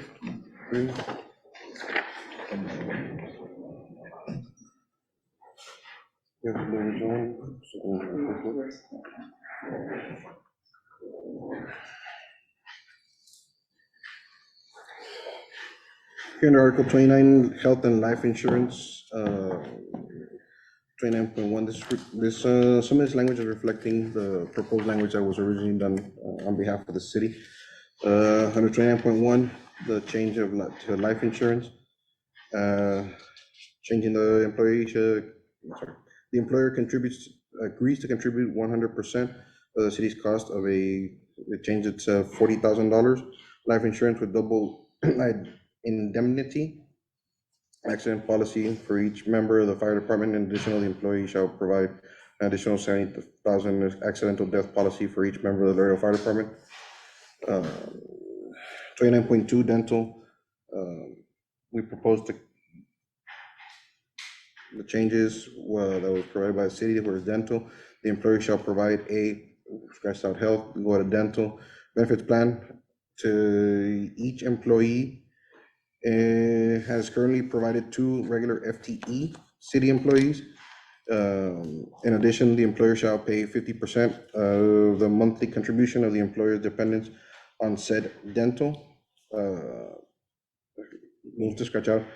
Death benefits program, dependents shall be defined as limited to the employee's spouse, his or her children, and any city children legally adopted by the employee or the spouse. This coverage shall only be diminished during the course of this agreement if the coverage of the city employees is diminished. Under 29.3, we left the language as proposed by the city, which basically now just identifies the medical coverage, the same as the dental, with the same wordage. The coverage shall only be diminished during the course of this agreement if the city employee is diminished. 29.4, proposing the similar language. Sorry. Death benefit, the city shall provide death benefit in the amount of $2,000 at no cost to the retiree. Upon death, the death benefit is payable to eligible beneficiaries after retiree's death. 29.5, we propose retiree medical. When the employee retires, the Laredo Fire Department begins receiving a pension under the Laredo Firefighters Retirement System, LFRS, formerly known as a Fireman's Relief and Retirement Fund. The city will pay the retiree's individual medical coverage until the retiree reaches the age of 65. Upon reaching Medicare Part A or B eligibility status, 65 and over, the retiree will enroll into the Medicare supplemental program. Within 3 months prior to their 65th birthday, the city will give the notice and in-person guidance to retiree and spouse 90 days prior to the 3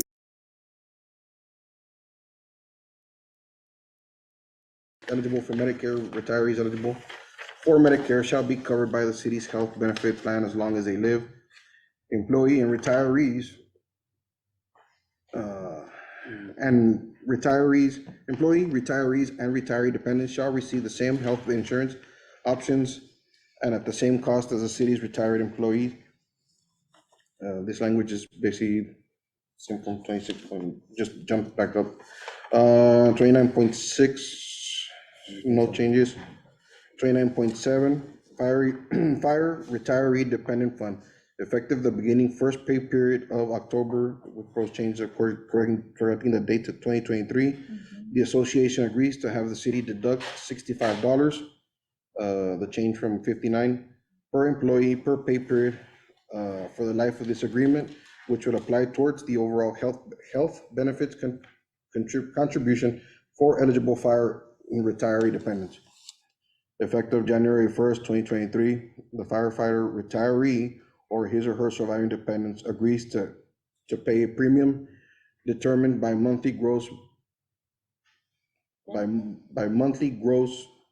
benefit and will be paid each month for the life of this agreement. If monthly benefit is less than $4,000, the premium will be $100. $100.16. Yeah, no, you put $100.16, $160. Yeah. Oh, And sorry. 16 cents. Sorry, we're gonna have to correct that one. It's And real quick, when you're talking about the gross monthly benefit, you're talking about the retirement benefit from the fund, from the pension? Yes. Yes. Okay. So again, to have it on record, it's intended to say $160.16. It currently reads $100. So that's a typo on our part. 160. If the Yes. retiree receives less than 3,000. Less than 4,000, yes. A month, Yes. okay. So that they would stay at the same rate currently at 160.16. If the monthly benefit is from $4,000 and below $8,000, so this goes between the 4,000 to below 8,000 monthly, the premium will be $220.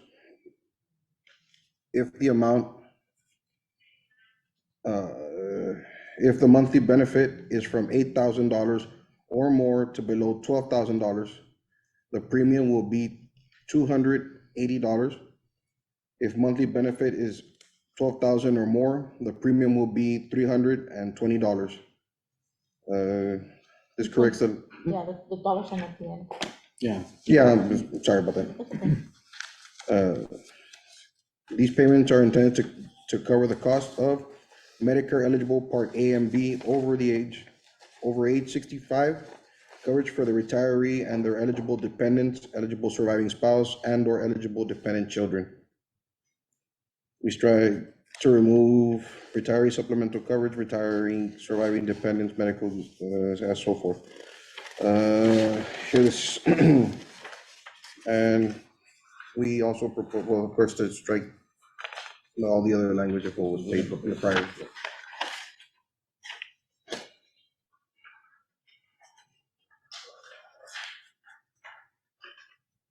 This basically instilled a tiered system according to benefits paid. The cost of the increase. Question. We Yes. took that. Yeah. action. I know that the pension systems has cost of living increases, right? No. No, you don't have cost of living increases attached to it, ever? So they stay there flat forever? Oh, okay, because I was thinking if we No, did, we don't. then how would we know what criteria they would go through? We Now, would have to work with, there is an option to select a COLA, but you have to take a pay cut to get that COLA. So far, we only have two firemen that do that. And so you would then have to disclose to the city what category they would be Yeah, in. we would have to create that mechanism, I guess, for those people. And, yeah. Yeah, because currently, we don't know the payouts other than the people that are voting on it. And you can only enroll currently when you retire, so you would know.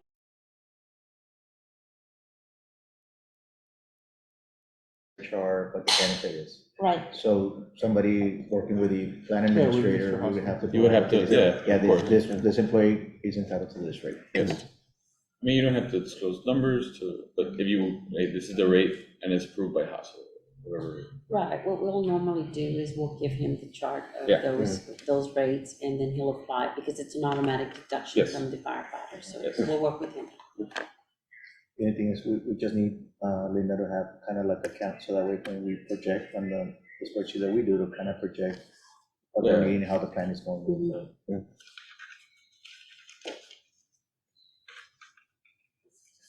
Do you need to put, can I ask, When's it down? how were these numbers Is yours down? determined, of the 160 It's a and, bill, but it's- So- We did firefighter math, we said $60, $60. So the reason, the way we got the tiers, because the biggest tier currently is the one from 4 to 7,999, right? That's the biggest tier, and it's about 46% of most retirees are in that tier. So going forward, that tier will probably grow, especially with these retirements that are coming. So as long as that tier is at 50%, and the top keeps growing and the bottom will phase out eventually, you can just get that tier and do the math with that, you can disconnect me. with that tier in a sense. And that way you can predict accurately, conservatively, also where the fund is gonna go. Right, and Out then of the we'll 100 also, you should be doing that monthly report as well, Yeah. how the fund is going, we'll take that information. And the contract allows for us to. To continue coming back and to readjust. Work on it if the projections are in the negative, per se. Right now, we have 89 people in that category between 4 and 8.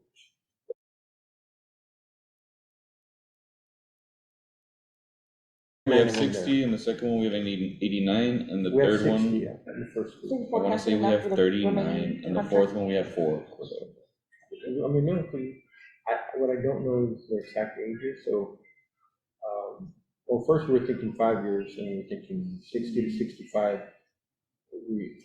Getting that number, how many people are gonna jump into 65, because that lowers their, it lowers but doesn't lower what they're paying.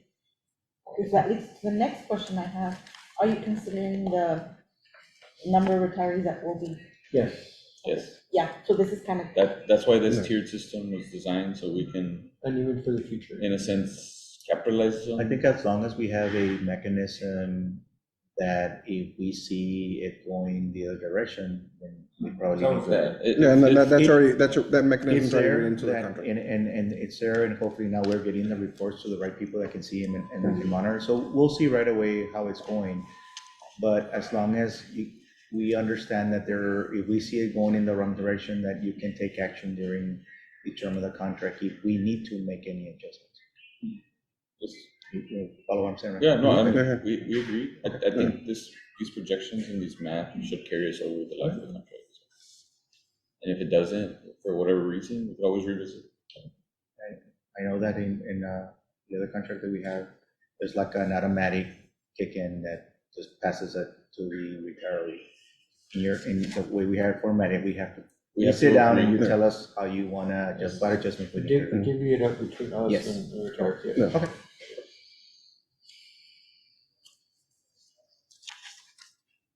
Oh, it's raining out there. So we're gonna get It's 60, Yes. 89. I started wondering what that sound was, I was like, ooh. 60, 89, And 44. and 44, but 44 is on the over 12,000? Over Oh, no, 8,000. Over 8. We, We only have two over 12. So Two or three? the 60 category is 4,000 to 4,000, that's simple. That's 60, and then Yeah, 89, it's- 44, and then 7. 399 and down, we have 60 people there. Where, in the, The first one the category. first tier, First the tier, 160. first tier, Yeah, yeah. How many? 60. 60 Got it. people that are 1360, receiving 1360 to 399. Okay. And then we have 89 people receiving 4,000 to 799. And then we have 44 people, 8,000 and up, Uh-huh. and we have 2 people receiving 4,000. Oh, I thought you said 7. No, 2.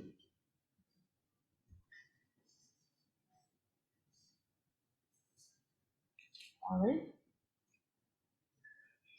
Mr. Chapo, what's the lowest amount that y'all have right now? You know, Our minimum is 1360. 1360. there's several people.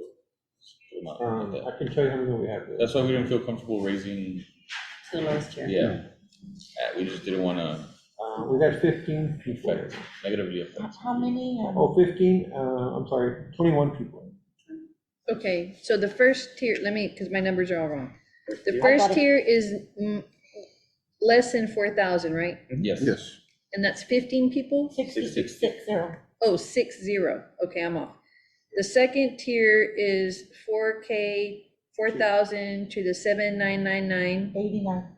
That's 89 people. Yes. The third tier 44 is 8,000 to 12. to 11,999. And that's how many people? 44. How do you know of And of the- the 30 retirees? And the fourth tier Oh, that's is 25. Or- more than 12. How many I were- didn't add them were to on that those, one? those Excuse are me? actual current numbers. The two. But then on Two those, on the last one, we yes. put, Okay. we put 10 below 8,000, and then we put 15 between 8 and 12. The 10 you put what, I'm sorry? Between 4 and 8, and then we put 15, No, 25, they did 20. Yeah, but 15 and 10? Yeah. 10 and 15. 10 and 15. Between 4 and 8? Yeah. The 10 between 4 and 8, and the 15 between 8 and 12. I'll explain it. And we're just guessing. Just Between 4 projection. and 8 is the 220, Yes. and then between the 8 and 12 Two. is the 280. Yeah, so we So your, have your bulk should 65. be either 220 or 280, the bulk for them. As long as, like I said, the middle tier is 50%, close to it at least right now. This December, it should become 50%. Then it always, you can predict it accurately with that. And we're not accountants, right?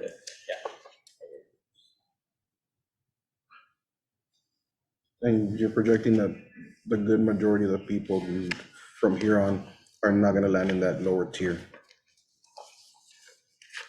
And the increase on the $15, $16 extra on the active and fire rate, that brings in nice chunk of money because it's times 407. Oh, 360. Yeah, that helps a lot.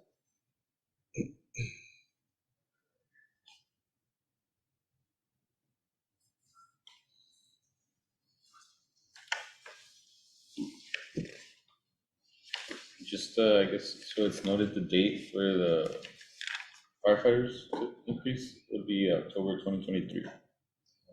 And then January 1st would be for the retirees.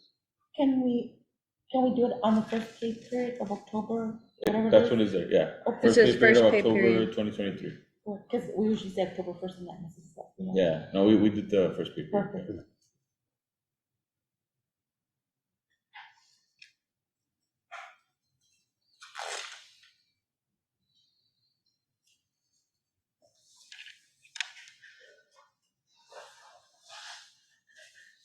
Give me an extra pen, I'm running out.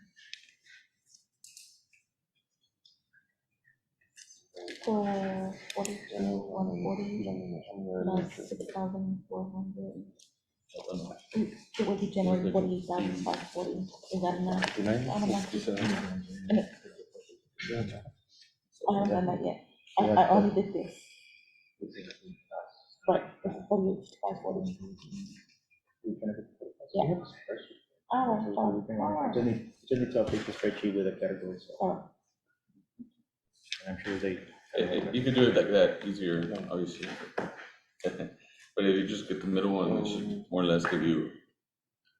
Currently,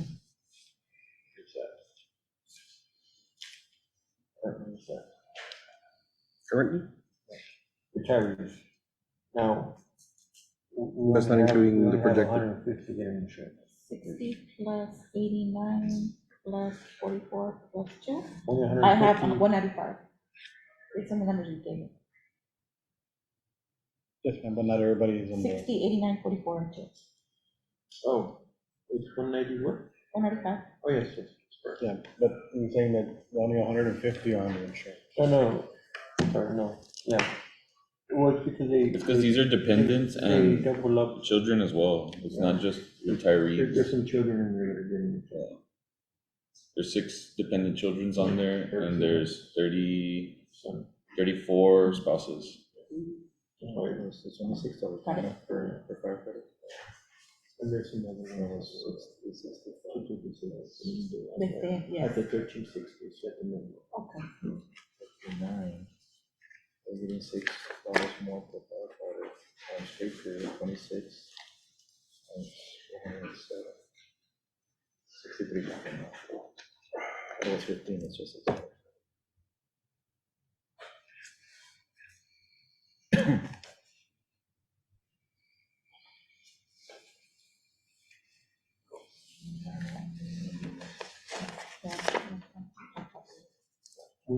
Maybe I that's feel like we call. never got projections from y'all, we got just, I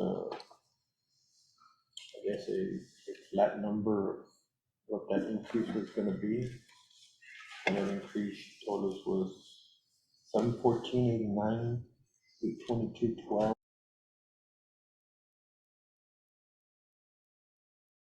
But as far as what y'all's projections were, I don't think we ever got like it's gonna go up, 15,000 or 20,000, what that equated to as new monies, We have 2 revenue sources, which is a firefighter, so they're gonna be probably putting in about $63,000 more. The rest is gonna come from the retirees, so now we need to do the difference on the other side.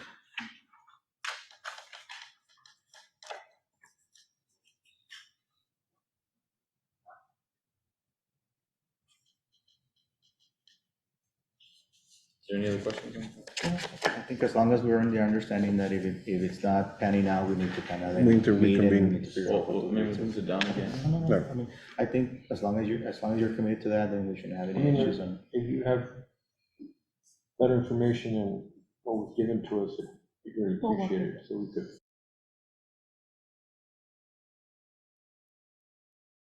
That, and I'm familiar with that spreadsheet, so we just need to kind of do it a little bit. As long as we're okay, if we're not there, then we can just figure out what the new number has to be, and we need to make it.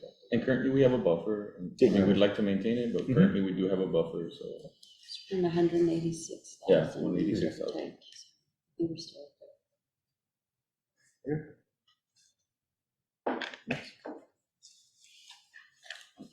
Okay, one more thing, can we add, we said we would put dental on the title, health, dental, and life insurance The title for your. on the title, because it has, Oh, yeah, we can Yeah, modify that's a that. problem.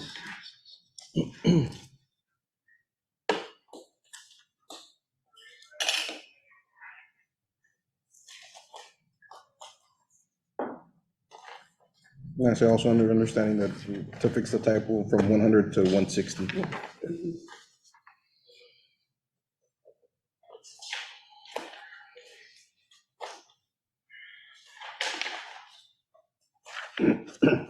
It'll match the number, right?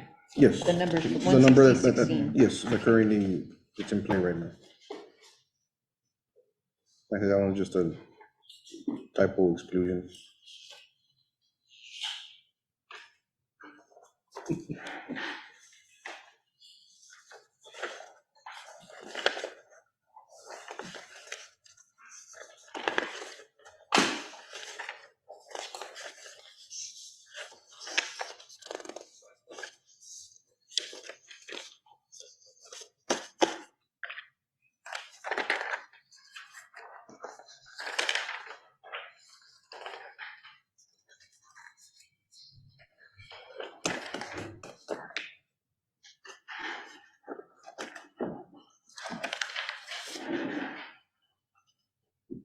This here's our proposal for a package. Would have been a PowerPoint, but we just threw it together. Didn't have time. Yeah, plus it's been turned.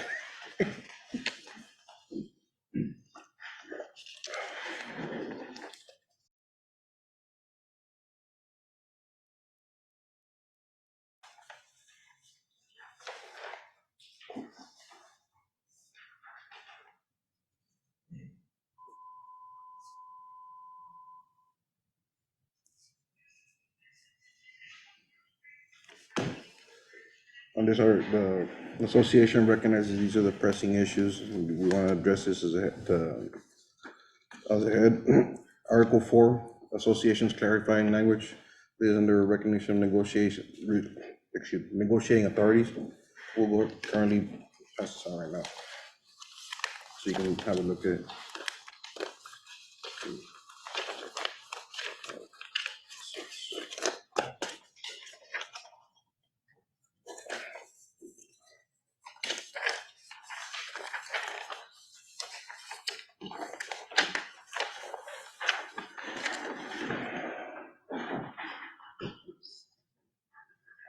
Under Article 4.3, is intended to say at the top Article 4, but that was excluded, sorry. Under Article 4.3, we agreed to leave the language, we proposed to leave the language that was proposed by the city to provide services, the Laredo Fire Department, including but not limited to fire and or emergency medical services.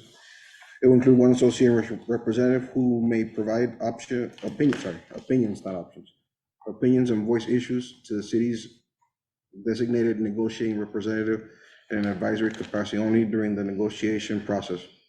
We're proposing to put forth 4.4 for any services provided by the Laredo. And before I continue, this is intended, the intention of this is to clarify the language of the original, just the original intent of this whole article as Article 4 read. For any services provided by the Laredo Fire Department to the city of Laredo within the incorporated city limits, the Laredo Fire Department will be the sole provider of said services. The city will not contract with any governmental entity for the services that the Laredo Fire Department provides to the city within the incorporated city limits. In the event that the city of Laredo annexes any additional land, the Laredo Fire Department will be the sole provider of said services. The intent of this article is not to hinder mutual aid agreements. Under 4.5, if the Laredo Fire Department furnishes services to any governmental/private entity outside the incorporated city limits in the absence of an intergovernmental contract, or if civil liability is contracted away within any other government/private entity, the city of Laredo is not completely absolved and is responsible for any civil liabilities that arises from the furnishing of said services.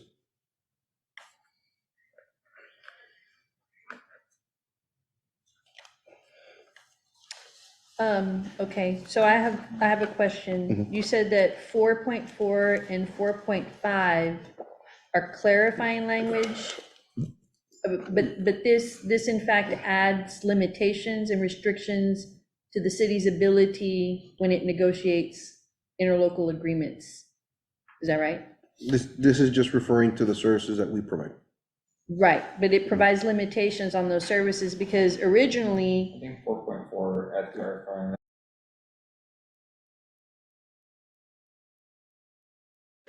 so 4.3 offers the union a representative who may provide opinions and voice issues in an advisory capacity only, meaning that you can raise those concerns and those issues during the negotiations so that the city can consider them and hear them and take that into consideration when they're negotiating, right? So that means that it's an advisory only. 4.4, the way that it's being presented, does not clarify that. It actually adds limitations and that go beyond the advisory only portion of 4.3 and actually provide limitations and restrictions on what the city can agree to within an interlocal agreement. And when we're talking about something that affects the firefighters or the fire department.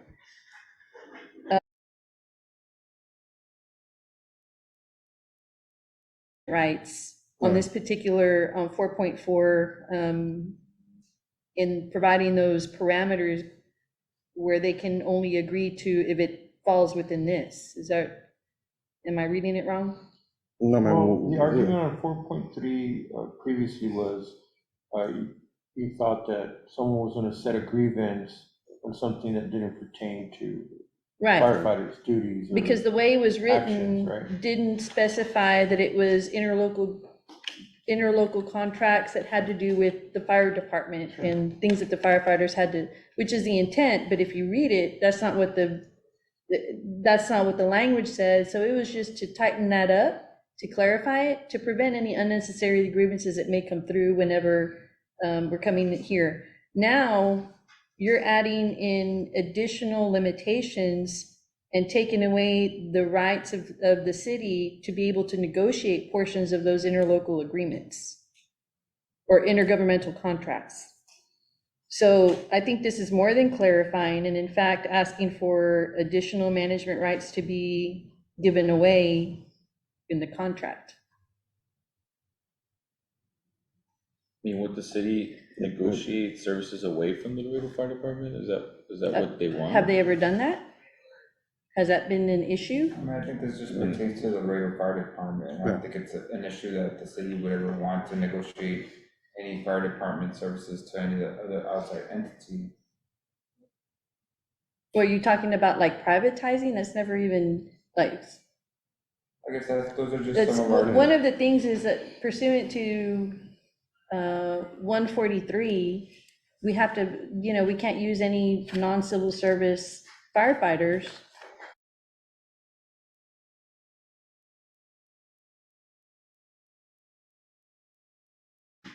And that's something that there hasn't been an issue with. So I'm just, To me, from reading it, it seemed as though you're saying that the Laredo Fire Department should be the sole provider of your services to the city of Laredo, right? Mhm. When has that ever not been the case? Has someone come in and has there been like turf wars, like Austin Fire comes in and puts out fires in Laredo? No. So that's where I'm confused. I don't know what issue this is addressing. I understand 4.5, you're gonna go outside of the city, but now it sounds like we're the sole providers of fire and EMS in Laredo. And to that, we say, yeah, of course you are. So why is that language in there? Why is that proposed? Why could it not be in? Why, I mean. I mean, if you wanna add, if you add surplusage, it's fine, but I mean, you're asking for a contract provision that's already understood. We don't call other fire departments but y'all. I call 911, Okay. I'm not expecting SA Pause. fire. You brought up something, and Yes. I don't wanna limit it either. Okay. COVID came along, Uh-huh. okay, and we know that you all should not be able to respond to some emergencies that may have occurred. Maybe there's a nursing home person that has to be taken to the hospital. COVID was chaos, ambulance, we all know. And there was maybe one situation where we asked fire department and technicalities on overtime, et cetera. There could be a situation where we are being pleaded on an emergency basis, please help us out. We may have to contract outside ambulance services. This will limit it. Okay, that will eliminate that, okay. This will limit us Our being able to ability do so. that. Correct. This will limit that, and we don't wanna go there. Mutual aid agreement, right, and that's why we specified there, Well- that would not hinder mutual aid agreement. No, this will not be an agreement. This is something that we have to do on the spot.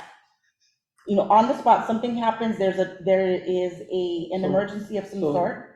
Ma'am, that's already in place. When we get overwhelmed, she makes a decision, or we'll either order someone there on scene to call private ambulances, or we'll call Right. dispatch, and that's not, So- we're not saying, this will prevent that. This No, one no. will, this one will. no, because through the RAC, we already have that mutual aid with all. We had an initial issue at one point, and yes, no, we're not gonna do it without getting paid the No, overtime. no, but that's. not an There was a issue. real, there was a very real situation Yes, no. where we couldn't stop. We needed to move elderly patients out and into the hospital. And there was an issue where, well, are we gonna pay the overtime? We'll figure that out later. We didn't wanna move until that happened. And so get it done because of all these issues that are occurring, and we'll figure it out how we pay the other entity. It's up to the beginning of COVID? But that wasn't, I understand, I mean, we just had one yesterday. We did an interfacility transfer. It's slow now. No, but we still did one just yesterday. It just happened with the shooting. They dropped those people off Yes. at the, Yes, one of and the then staff, they were so- moved so over we to the took 'em. hospital. Not a problem. Specialty now calls on a regular basis at night for what the chief had described as, that's not true emergency, but we're still doing them. We're not complaining about any of those. But those are getting paid overtime or whatever, double time or whatever that is. So- I don't know if they are. They are, not- they should be. As for the contract, Yeah, that's I what was. mean. So when you look no at one's- it, No one's asking for that, and that's what we're trying to limit, like I said. but that this inner- limits, that this inner- limits mutual aid finish? agreements, this limits, it says the city will not contract with incorporated city limits. If the fire department operations are overwhelmed with some major emergency, you have an airport here, you have military facilities here, you have a college. National Guard could You come have, in. and something doesn't come in, and we have an interlocal agreement with the county or the next big city to say, we need to contract you to be our backup for emergency services that the city of Laredo Fire Department has. This actually does not allow us to do that. It says the city will not contract with any government entity for the services that the Laredo Fire Department provides to the city within the incorporated city limits.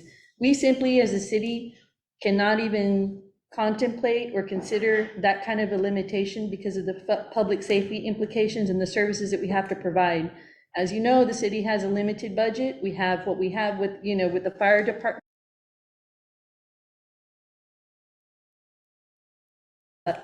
And we need help. This won't allow us to get that We've help. called the state for help with nurses, et cetera, and the National Guard with other, this would limit us. How does that not fall under mutual aid? This would prevent a mutual aid like that. Well, way it's that's written- what it The way it's says. written, it would. This would prevent a mutual aid agreement That's or why any the- kind of intergovernmental agreement. That's why the last sentence, the intent of this article not to hinder mutual aid agreements, in other words, those are. But But you're looking at even the though one it at the has top. that conflicts with the very clear meaning of the city will not contract with any government entity in the services for Laredo, that the city of Laredo provides. So that's an issue, and this goes beyond what has already, this is not clarifying language because it goes beyond the advisory capacity that is allowed by 4.3, where we give you a seat at the table to provide advice and put your concerns in there, but still yet the city, at this point in the current contract, has the ability and the management right to negotiate the contract to the terms that are most beneficial to the city and that accomplish the goals for those contracts. Part of that being the public safety for the city of Laredo. And so this asks for more, it provides too many limitations on the city, and it creates a public policy and a public safety issue, the way it's proposed.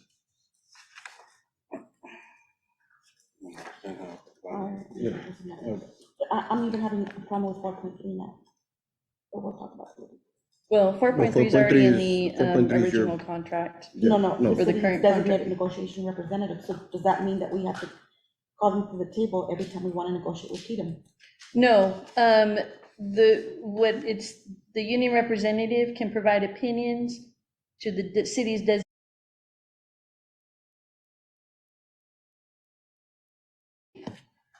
That's never been the intent. Yeah. That you can provide, that the union can provide, say, have a meeting with the city saying, these are our But concerns, sometimes these are there's no issues. time. I'm thinking, I'm reliving COVID right now, and there was no time sometimes, and we had to get on the phone really quick and call the state and say, we need you here now. But we already have a MOU with the state, we have through the RAC. You Well, have- with you- Tatum, not necessarily, I mean, they render aid to anyone who needs it. Sure, but there's, We don't have a Could it be- MOU could with it be them. something that's outside the MOU that maybe it's not We don't have covered? MOUs with Tatum. Or even if you had an MOU, could it be something outside the MOU that's not covered in there that you have to That, deal that's with what I'm that concerned, organization? that's what I'm concerned with now, but we'll talk about it. And because, yeah, and the statute allows for emergencies such as that. But I don't That's an want to, I exception don't to want to written- violate 4.3 Yeah, if it's written so now. What was that? You don't want to violate? If 4.3, if approved, I would not want to violate it, and for y'all to come back and say, well, you didn't get us in the table, I'm thinking, well, it's a major emergency. We don't have an MOU, but we have to call the state for help. this is limited to when it elects to enter into an intergovernmental contract. Only for contracts, so we don't have to have, for example, we don't have a contract, we can call. No, you don't have a contract with 4.3. Kingdom just help us. Right, that's what I'm saying, so it's Yeah, okay. yeah. We wouldn't This is violate only it. for We when wouldn't- we the, wouldn't violate it, it says we're- where we're the city trying not elects to to- enter into an intergovernmental contract. so, because we don't have it, then it's. Right. Okay. I mean, what we're talking about, what you said earlier, contract someone else to come in, render services. In an emergency, your mutual aid or MOUs kick into place, except you have one through RAC, Cheatham, you have one with the MTF as well. So that's a government entity that's kind of government funded, but it's privately ran through the RACs, the MTF. So, That's but a even totally if different a thing. standing MOU or something So- like that, this would automatically generate a grievance. Because if it's something that service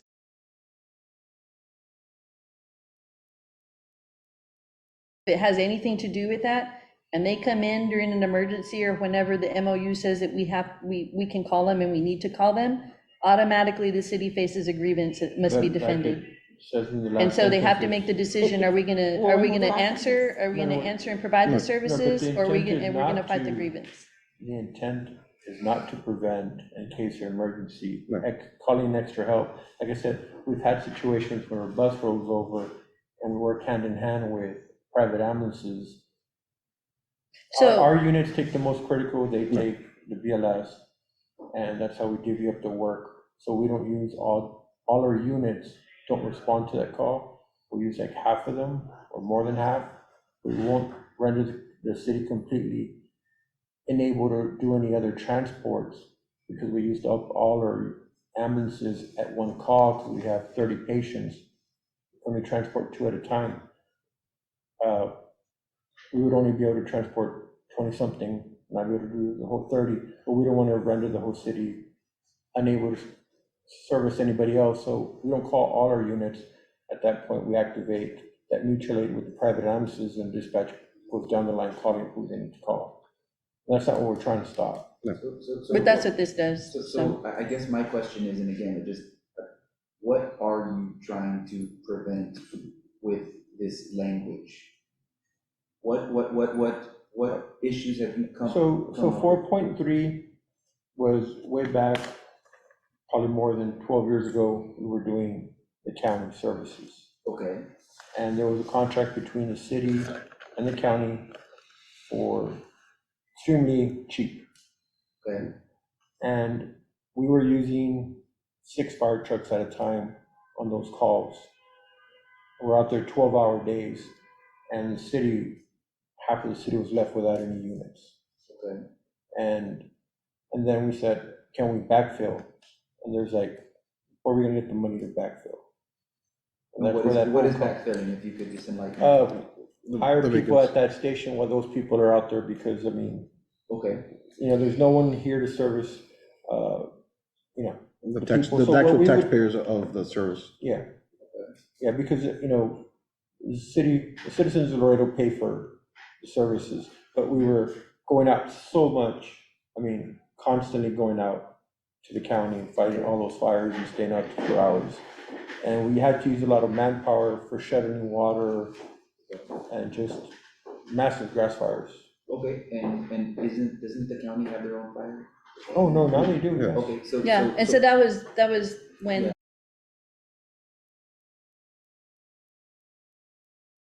That's why, Intent of- that's why of there's an 4.3, advisory, right. That was the intent of whole 4.3, but when and then you 4.4 open the door to say, oh, you guys want to be at the table at some other contract, No, we it- said, well, we'll just clear up. We're just talking about, We're specifically talking about just. Right, and I think these that the two. language proposed by the city does just that for 1.3, because that was our initial proposal, it was only a clarifying proposal, and that was it.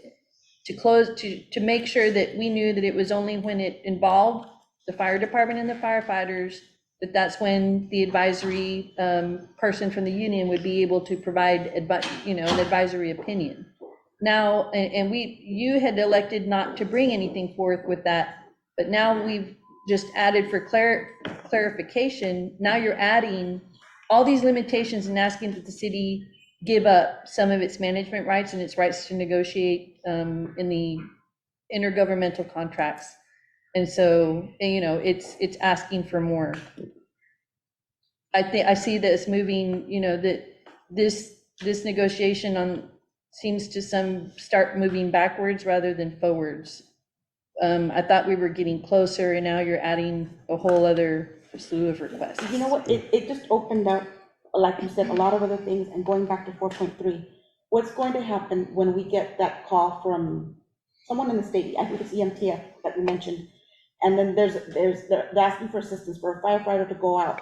There is a contract or an MOU that is signed. You're saying on that split of an emergency, because I know the chief has called me, hey Rosario, they need to, only do 3 because we're behind, blah, blah, whatever it is, we make those decisions. We're gonna have to say, stop, wait, let me get the union representative and see what he says. Well, because it's fast. It's fast. No, we're gonna make it into an issue now because we're gonna say, stop, wait, let me go ahead and get this is what he thinks. That's not That's what not- it's saying. That's what I'm reading. That's what I'm reading. The language that you did, 4.3 wasn't even heard. Yeah. 4.3 was proposed by you all. We put it because Yeah. we kept going back for that you wanted a representative. Well, I I'm mean, going this back is and already saying, there. we need to take it out. So you're proposing to leave as is? No. We're just having discussion. Yeah. We're having discussion. Our proposal is the package proposal that we have. Mhm. Okay? So what we're talking about is discussion. She's raising concerns that has been, that she is seeing with those things. Mhm. So when what we're doing is, we're talking about your proposal, and we're talking about the concerns that we have and the items that But this That is raising. contract that you're talking about, man, is not a day-to-day contract. I mean, you signed that MOU with EMTF, TDM. None of these With the intergovernmental RAC. contracts are day-to-day contracts. No, that's what I'm saying, like, it's not. It's for individual. So that, no, but that agreement's already there that, will provide, that mutual aid, through the RAC will provide the private entities will provide, the local private entities will provide the help here. So you're not, It's already agreed upon. okay, so I can understand. You're not asking to make the decision on whether 5 or 3 go. You're asking No. for the general.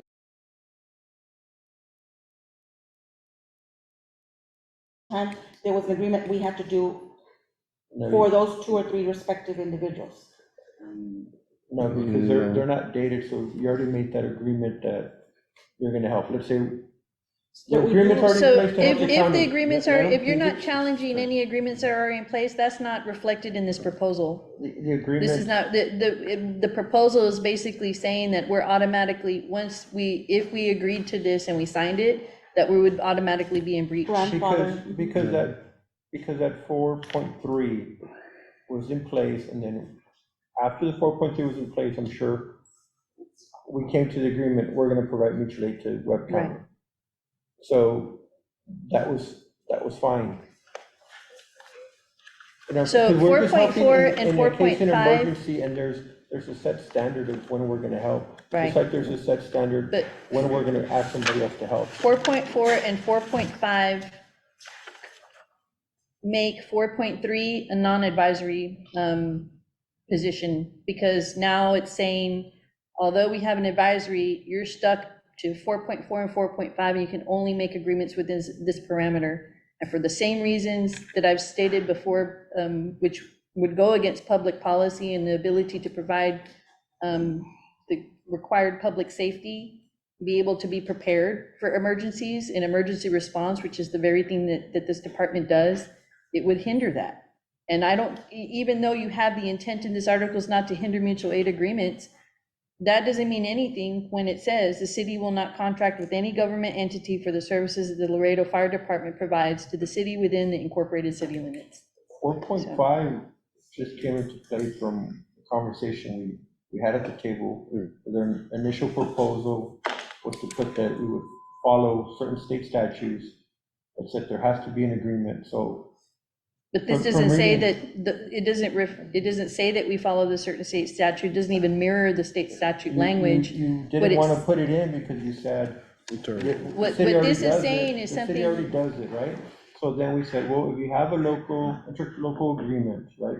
We said, well, we're gonna find those agreements, if we don't have them, we're gonna do them. But we also read in those laws that, or the statutes, that those things could be contracted away from us, and the city doesn't have the liability. They contract with an incorporated city within Webb County. We have a couple of them. They contract with them, they send their contract, you guys put, if any of our guys get hurt helping you guys out, the bill's on you, right? And all we're saying is, if you contract it away, that we don't want you to be completely absolved of that, because those cities may not be able to afford that bill for those firemen that got hurt out there. That's all we're saying on 4.5, or just saying. The city has a capability if they, that, you know, we subrogate against And all we're saying municipalities or is, governments or is that ability that y'all keep talking about and that y'all would do it, is put it in writing. That's all we're saying. If you didn't want to put the intergovernmental statutes in there, then let's just put it in plain writing that. It's been But why happening do since we have to put it in 1988. writing if it's already set in statute? Yeah.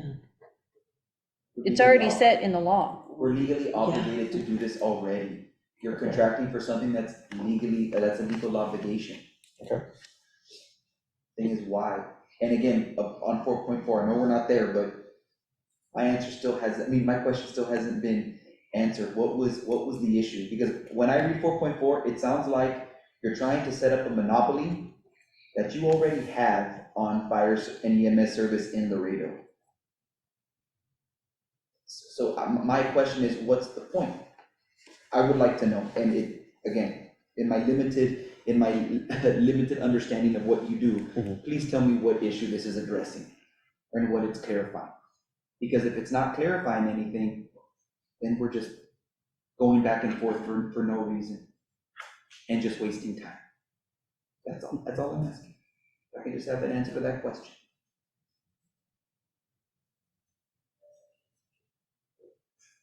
So it's basically clarifying that we would be the only providers of EMS service and fire service. And I think it's not clarifying, I think it's And are adding. you not? You are. So why put that in there? I mean, if I get hurt at my house, I'm not expecting San Antonio EMS to get there. It's y'all. And if it's San Antonio, I'm like, oh my God, what's going on at the fire department? I mean, come on, guys, you're setting up a monopoly that you already have. So 4.4 is mere surplusage. It means absolutely nothing. So we're just spinning our wheels over a provision that is not applicable at all, and it doesn't clarify 4.3. 4.5, I'll give it to you. It addresses an issue and a concern. But 4.4? Nah, sorry.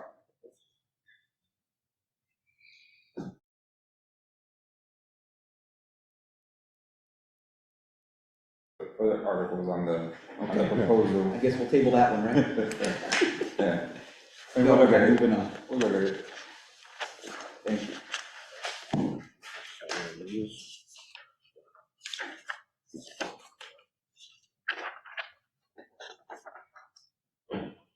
Under Article 15, we're also going down to a 3-year contract. Year 1 lump sum, $2,800.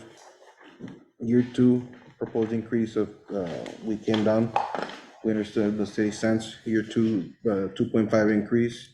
Year 3, a 2.5 increase. This was budgeted out, or cost out as according to the next, according to the chart. And clarify if those are accurate numbers. To include also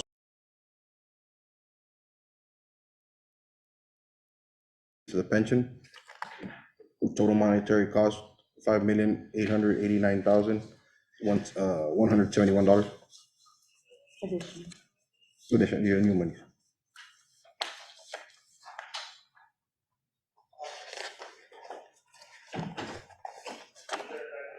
I think overall, it's same from y'all's proposals, any of the TA agreements that we have not signed, Maintain proposals to in remain place. the same on those, any that we have signed, I would just stay the same as well.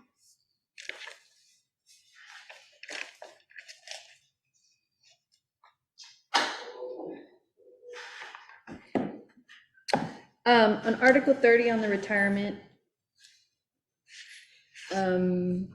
we already know that the firefighters have voted to add an additional 1% increase.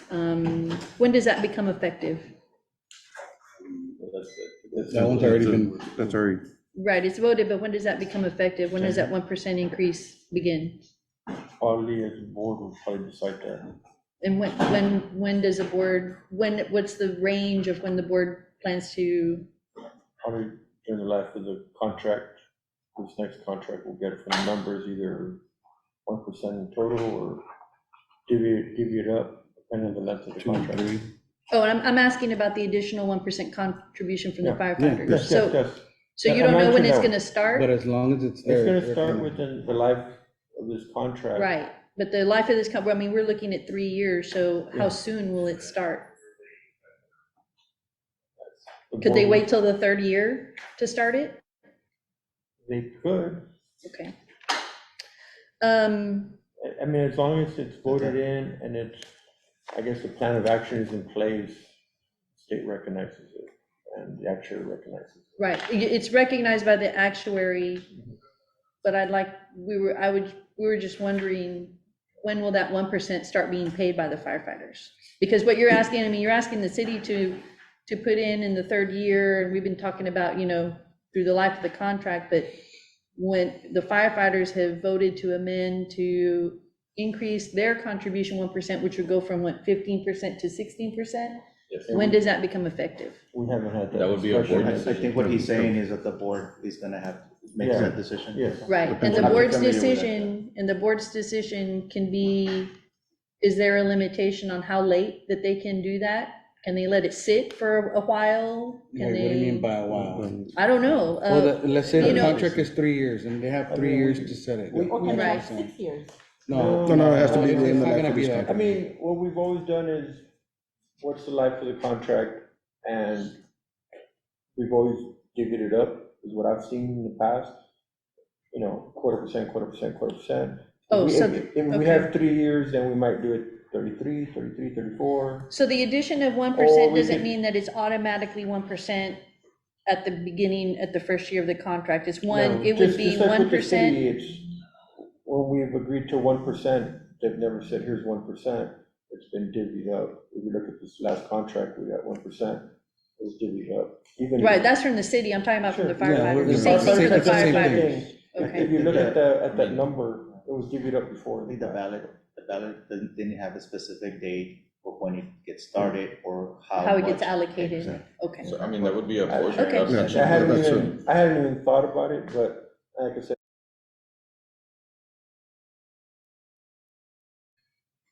if they get a raise, or maybe we'll tack it on there Does at that the, point. does the time that additional contribution begins, does that have an effect on the health of the fund or what the actual report will show later on?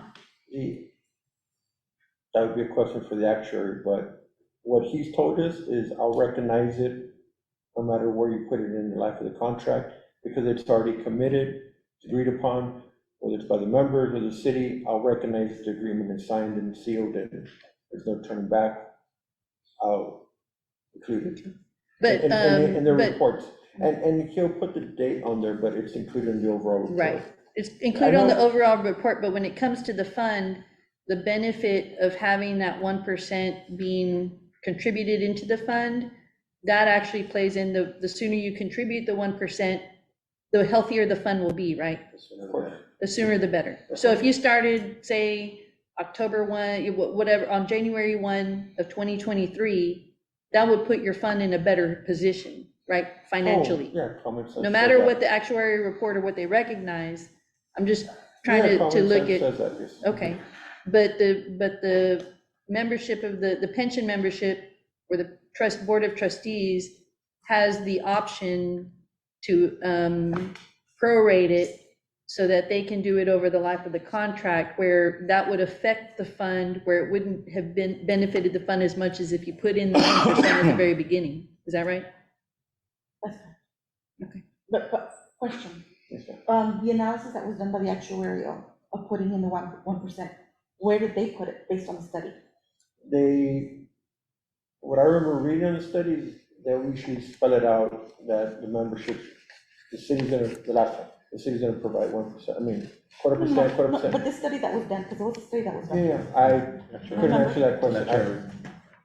It's the actual study. Yeah, but what did he? But where does I he don't put think it? they mentioned, right? I don't think they mentioned, they Yeah. mentioned that what the, how they're gonna get it and when they're gonna get it, but the actual report doesn't say, Effective this day. because you might give them the money now, and then we have a down year like you're having right now.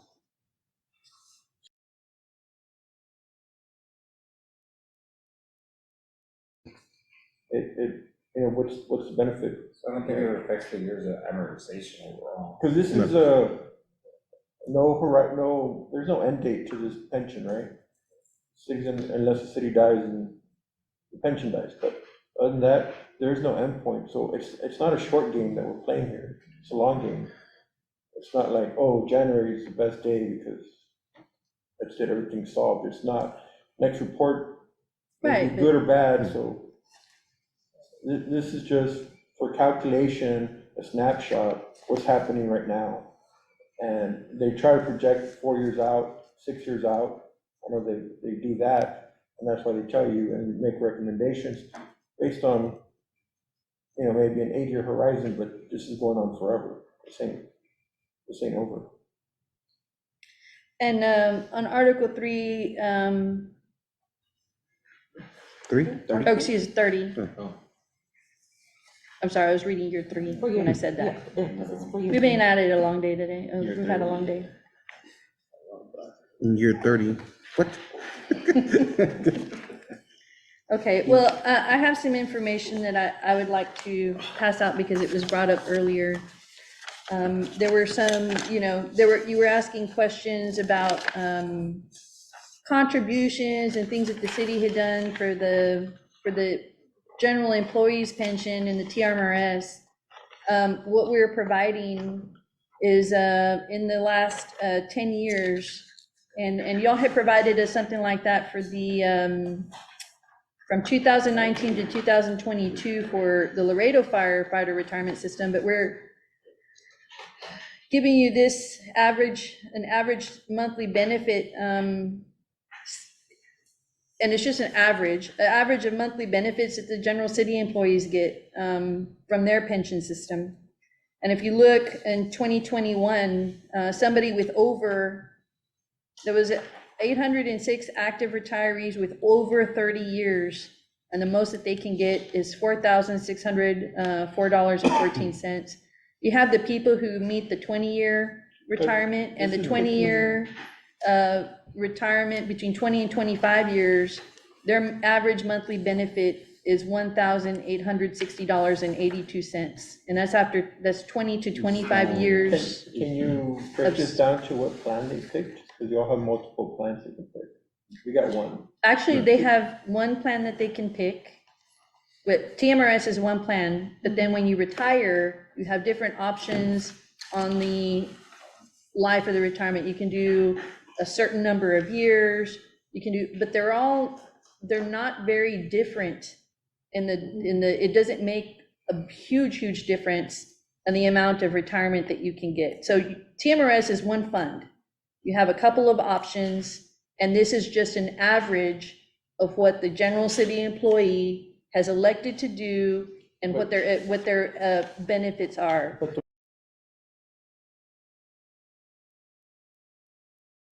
If you choose to leave your pension to your child, which is an option for the city, it makes a huge difference on what you're gonna take home, is what I'm saying.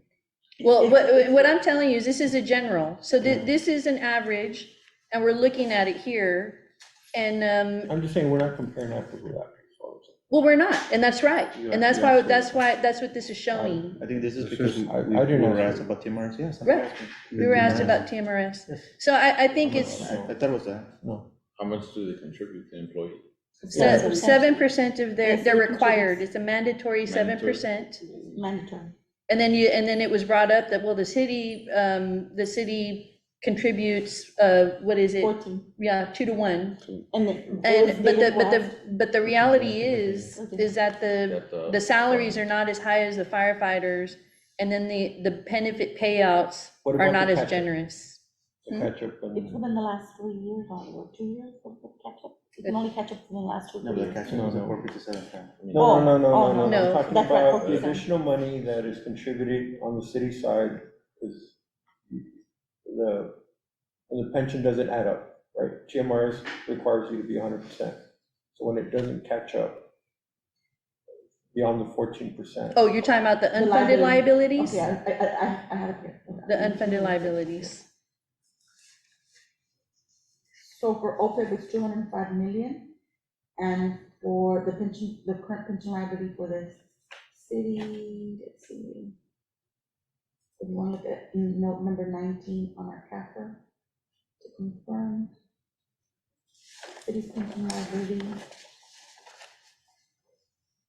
100 and, I'm reading this correctly, 168,309.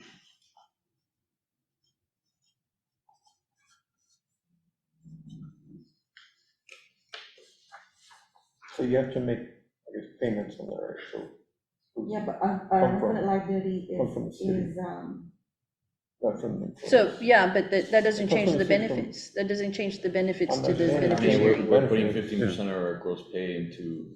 I'm not saying. Right, but you're also, Part of but the part of benefits that to that. 15%, part of that the 15% 7%. I guess you're includes saying, the social security that you would normally pay or normally be taking out of your paycheck, isn't that right? So part of that 15% that you pay into your pension would include the same kind of percentage that a general employee pays for their social security, Medicare on their wage check. And that's, Including the pension deduction? I think what you're That's- trying to say is, for example, regular employees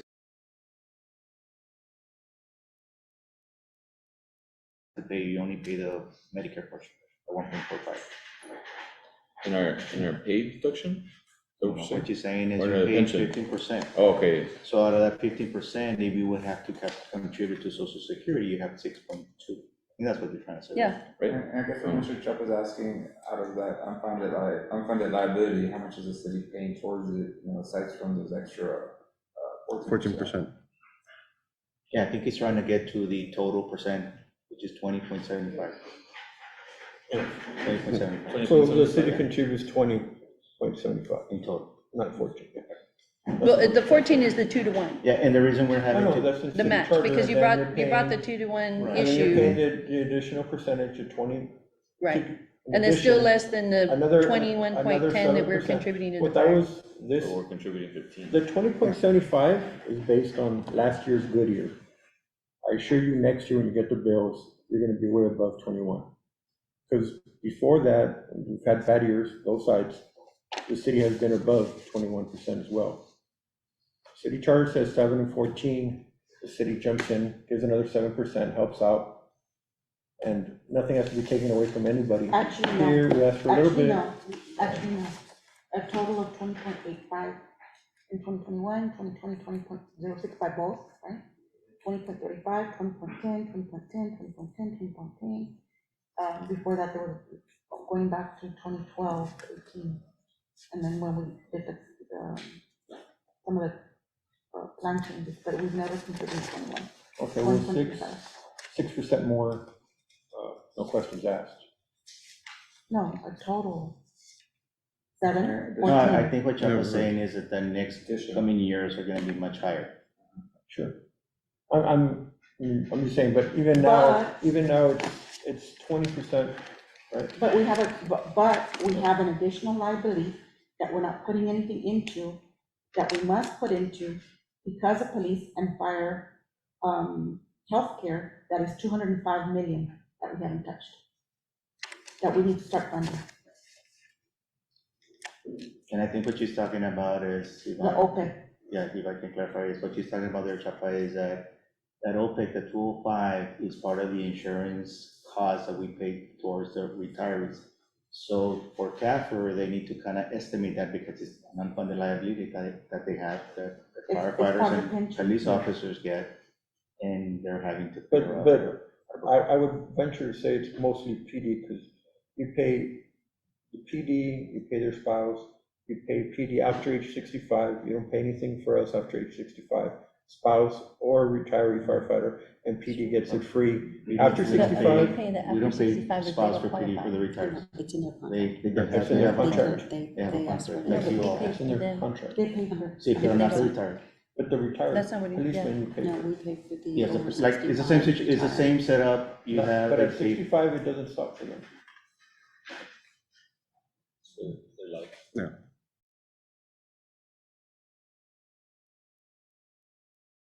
Retired PD, Yes, okay, so ours stops, yes.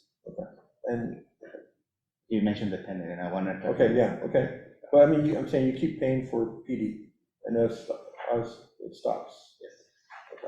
So I guess what y'all are saying is that We have, although we pay the unfunded liability on the TMRS that you were talking about, we also pay, in addition to everything, the contributions that we make, we also pay on the unfunded liability for the fire and the All the police, pension benefits. for the pension benefits. And they're kind of two different things. One is the pension and one is the OPEC liability. Yeah. Which is for two different things. I guess we're talking about it together, but the OPEC is separate than the retirement. OPEB is a pension liability. Yes, for the pension, because it has to do with the pension retirees. Yes, you're right. Okay. I stand correct. But, Strictly for them. yeah, and I guess on the 20.75 that we're currently paying, part of the reason is for, it's a catch-up for when we change from the 5.7 to the 7.14 plan. So eventually, those numbers are going to start coming down as we fund those liabilities. I think back in 2015, we were at like a 20.36, 16, 20.48, and then it started going down to 21.35, 21.07, 20.99, 20.98. I mean, it's hovered around 20 since they were made 10, 15 years ago, or 10, 12 years ago. But there were benefit changes that contributions never went up officially, so you've been in a catch.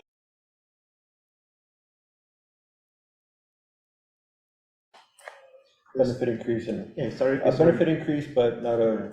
We're at increase in 21, contribution. we're at the 20 range, and I expect that eventually as we get close, as the years And pass. most cities are. Yeah, and then when we 7.14. had the other plan, eventually, when we had the 5.10, we were actually contributing less than 10 because the fund was doing really well. Yeah. We're actually contributing, I think the last year, I remember, we were like 9.3 or something. Okay. With the overall package proposal, in our package proposal, we propose putting new monies on the table, giving new monies on the table in exchange for items that we're asking for, that were non-monetary, you know? In your proposal, and I'm gonna ask this, you know, we have where you're asking for, on Article 4, the association asked for limitations on the city's ability to negotiate the intergovernmental contracts.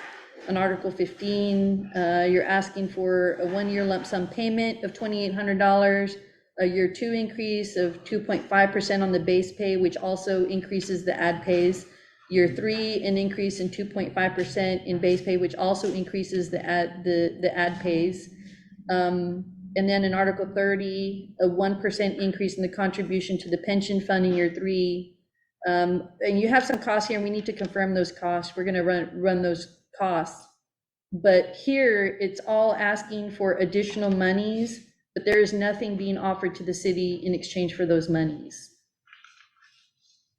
I think in Article 30, there were some conditions for that 1%. Right, that was our Actually, proposal, Actually, the conditions were on the 1.5. right. Our, propo- our, 1.25. our last proposal, No, our it was package 1.5. proposal On the didn't, pension side. Yeah, it was 1.5. right. We had placed some money on the table with conditions. We have our package proposal, which did not include a proposal on Article 30. And so what I'm asking is this fire union has placed this package asking for the city to give up management rights, additional monies, which you have estimated to cost approximately $5.8 or $5.9 million. What does the city get in exchange for those additional new monies? I mean, this is our proposal, I mean, this is where we're at, if you're willing to, Right. wanting to counter, I mean, that's. No, your- that's not what I'm that's- saying, yeah. that my question I mean- is, I mean, my yeah. question is, this I is mean, a there's a negotiation. lot of other stuff that we wanted to get in the contract that we, Yeah, we- you know, have dropped as well, you know, and Right. if Article 4 is, something that we're hung up on, I think it's something that, you know, we're willing to work on, you Okay. know, but this is our proposal, you know, Okay. you're more than willing to counter or, you know, criticize it. Sure, no, as much as you absolutely. want. And, It's just where we're at.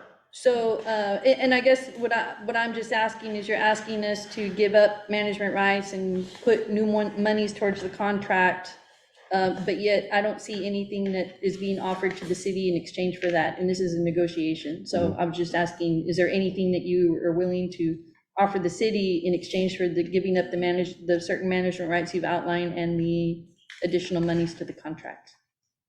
So the purpose of this negotiation is to what? Anytime we ask for something is for the city to come and ask for something else? It's a negotiation, Yes. a good faith negotiation, right? So if you're just asking for this I and, mean, we're just overall asking for fair compensation for the work that our firefighters do, especially during these past years during COVID. They've been basically doing everything that they've been asked for, I think above and beyond some of the things that they've normally been tasked with. So I mean, this is, we're asking for fair compensation. But Tony, so It's has just, everyone, you know. so has every other And I think employee. we don't argue So has that every other other city employee. employees, So has every other employee. We all showed up. and we don't argue with that. I think every other city employee also deserves fair compensation, you know. I think there's wage studies, you know, coming down that, you know, hopefully other city employees will also, you know, get an adjustment. You know, and I know they have been getting adjustment these past couple of But years. we're losing employees. think In your case, overall, you're not losing. We're not employees. arguing against other city employees. You're not We losing believe that they employees. do deserve it We too, are. so. How, We have such a high turnover rate because we can't even pay them what industry standard has. And not I there. think overall, the wage study is gonna hopefully correct some of those issues, you know? I think So- it's gonna show us. It's gonna show. It's gonna.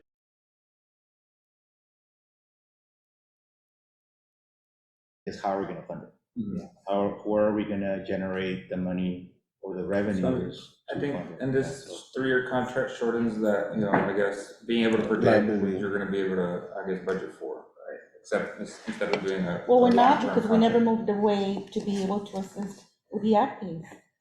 That was what we were trying to accomplish, to think balance the overall- entire city. You all never moved from there, so we're thinking, okay, fine. How is Yeah, it not how- possible to yeah. budget for it? I mean, it's just.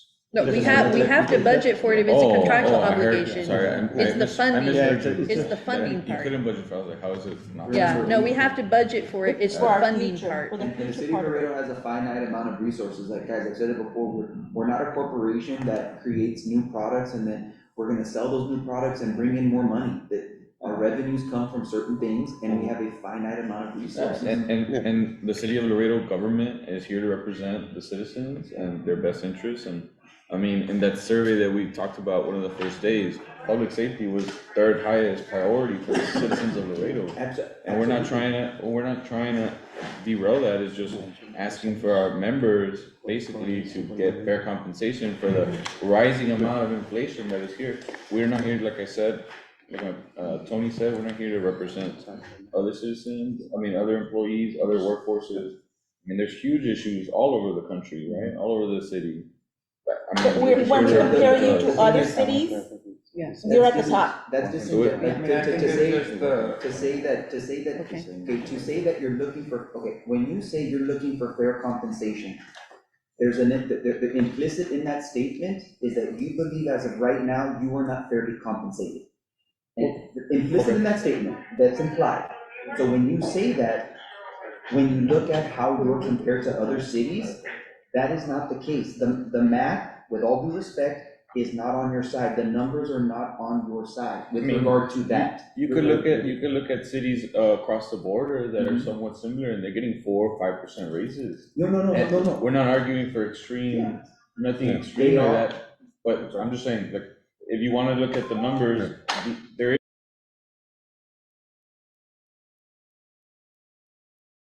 And I'm not arguing with I'm not arguing against, I guess, the difficulties the city is facing. I'm not trying to minimize them, by no means. Just from our perspective, this is what we're looking at, and what we think could be done. If I'm. I think Jesus has something were you gonna clarify something? Oh, yeah, I guess the only thing I kind of wanted to kind of clarify and bring it out so everybody's aware of it, for example, on the proposal that we did on those, this last one on the 28, 3,000 and 3,200. The lump sum payments? Yeah, if I convert that, if I take that amount and divide it by the 550,000, the increase percentage for the 28 is 2.38, the 3,000 is 2.76, and the 3,200 is 2.9%. That's what it equates to a percentage. The reason we're doing that is because this does not impact us on the act base. And it helps us with the base pay so that we can get in 2-3 years down. And that's what was one of the reasons that we always kind of said, it's too far, we go 5 years.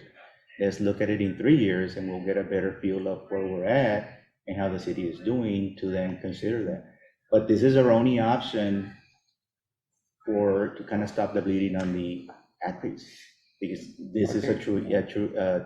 So I just want to kind of say, for example, I think we're close because you're asking for 2.5 for years 2 and 3. And the percentage that we have, or the money that we have on the table is 2.76 and 2.94.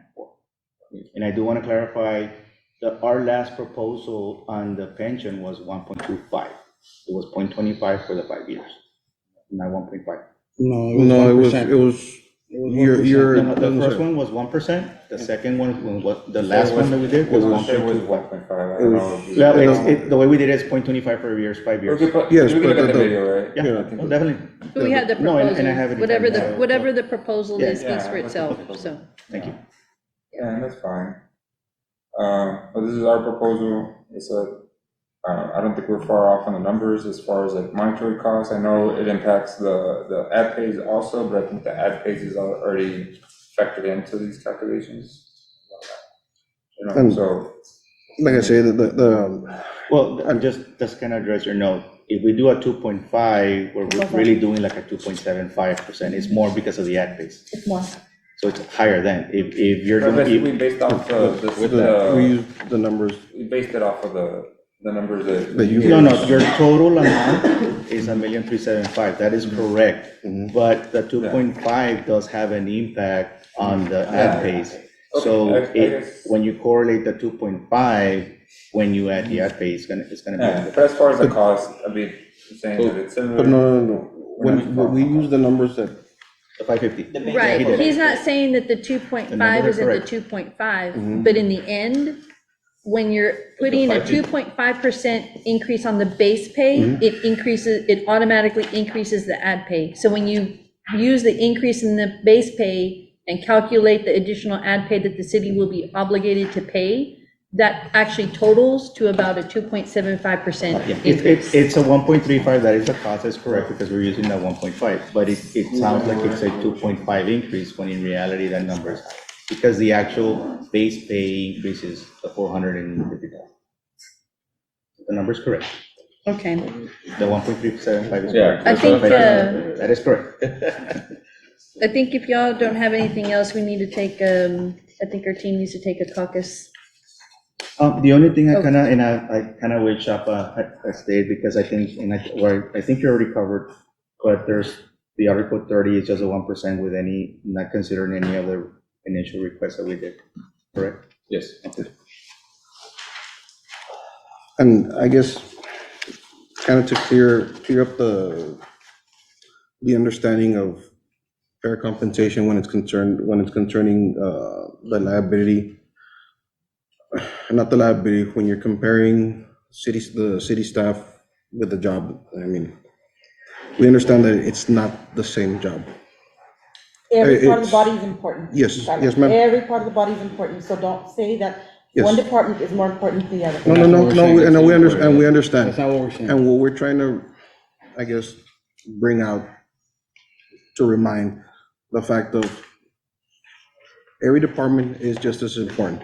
It's what it entails is a completely different, it's not a translation of hour for hour, job responsibility to job responsibility. Our life expectancy is a lot less. We know that. So, and. I if- disagree with you, Yes, Carlos. but, I disagree with you because I've seen men Mhm. in 150-degree temperature Mhm. working the lines no matter what, yes, ma'am, whether it's water, sewer, and nonstop. yes, ma'am. Yeah. Like I But say, takes a toll on their body too. yes, well, what I'm trying to tell you is that it's being proven that the life expectancy of firefighters is less. Our mental health throughout our life, throughout our career is a big factor. And I understand there is individuals out there working in 110-degree heat, but yeah, it's just, you're comparing that to that, we do the same. Except we are fully geared, driving up that body temperature. So that does affect the life expectancy. Two, again, mental health. It's not the same, when you're comparing jobs of working, one job, whatever physical manual labor as it is to basically the job that we're providing, the service that we're providing. COVID really, I guess, highlighted the capability of our department and what it's being used for and how it can be adjusted as,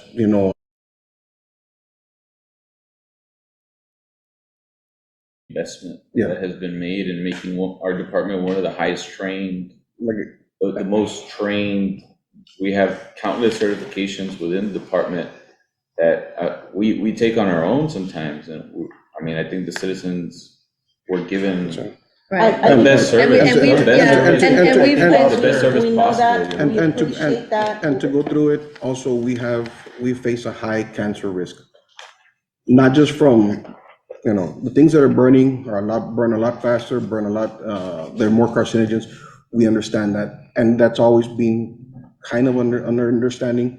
That's why we have the gear that we carry. It's to protect us from those environments, but it's recently come out that the gear that we're using to protect ourselves is now also causing us cancer. The simple, and I understand, I man, appreciate what you're saying. I'm just trying to, put forth, because we're going back to what was considered fair compensation. So I understand, again, through our career, this is not gonna be a job where, beyond 55, we can still be working this. If we reach the age of 65, 55, that's a long career. Beyond that, the risk that that career carries is magnified. And then again, with what I said, it wasn't to disparage or disrespect any of your profession. It's a very noble profession to want to save someone who's not your relative. I get that, I understand that. And when I was saying about the fair compensation, I just took issue with saying we just want to be paid what's fair. Implicit in that statement is we are not being paid fairly right now. And what I'm telling you from an economic standpoint, when you look at other cities, you are one of the highest paid, if not the highest paid. And you're getting the product that you're paying And for. we're getting the product. So- So now you're saying that we need to invest more money when we've made the most investment in this staff, is what you're saying. Like with all that we are spending, you want us to spend more. That's the dividing line there. Well, We're not trying to take away money. yeah, so is it understood that everybody, as the city grows, we grow along with it? Oh, absolutely, but when you look at other populations with our same population, you are one of the highest paid departments, you are. And we continue to serve at a higher rate. Right. You know, And along with that, because- generally, Because I we think can, that we we can should- compare I apples know, to I And apples. want I to be able think to address the $12.47 an hour individual who is standing out at the bridge directing traffic, also with fumes, taking home a $600 check, and he has no other option, and he cannot retire at 52 or 51 or 50 now, whatever that it is, because of the current situation we're in. Weren't the And I bridges, can't, and I can't pay them more because we can't afford more. And so we're trying to balance it out somewhere, because you are very valuable. If not, we would say no to the fire department, best of equipment, no to the fire department for all the apparatus, no to we're not saying that. We're saying yes, but give us a break. Let us balance this other thing too, and that's why we cut it down to 3 years, so that we can try to help them out and balance it out too. We're not saying no. And I think that we have a very good plan to say, who would not want an additional $3,000 a year more? And that's what we're offering you. And you're telling us no. It feels again like we're coming back in the Carlos Guerrero days when you all said, no, we're not going to help. We're asking you for your help. That's what we're doing. I mean, historically, we've never done a lump sum before. I think Yeah.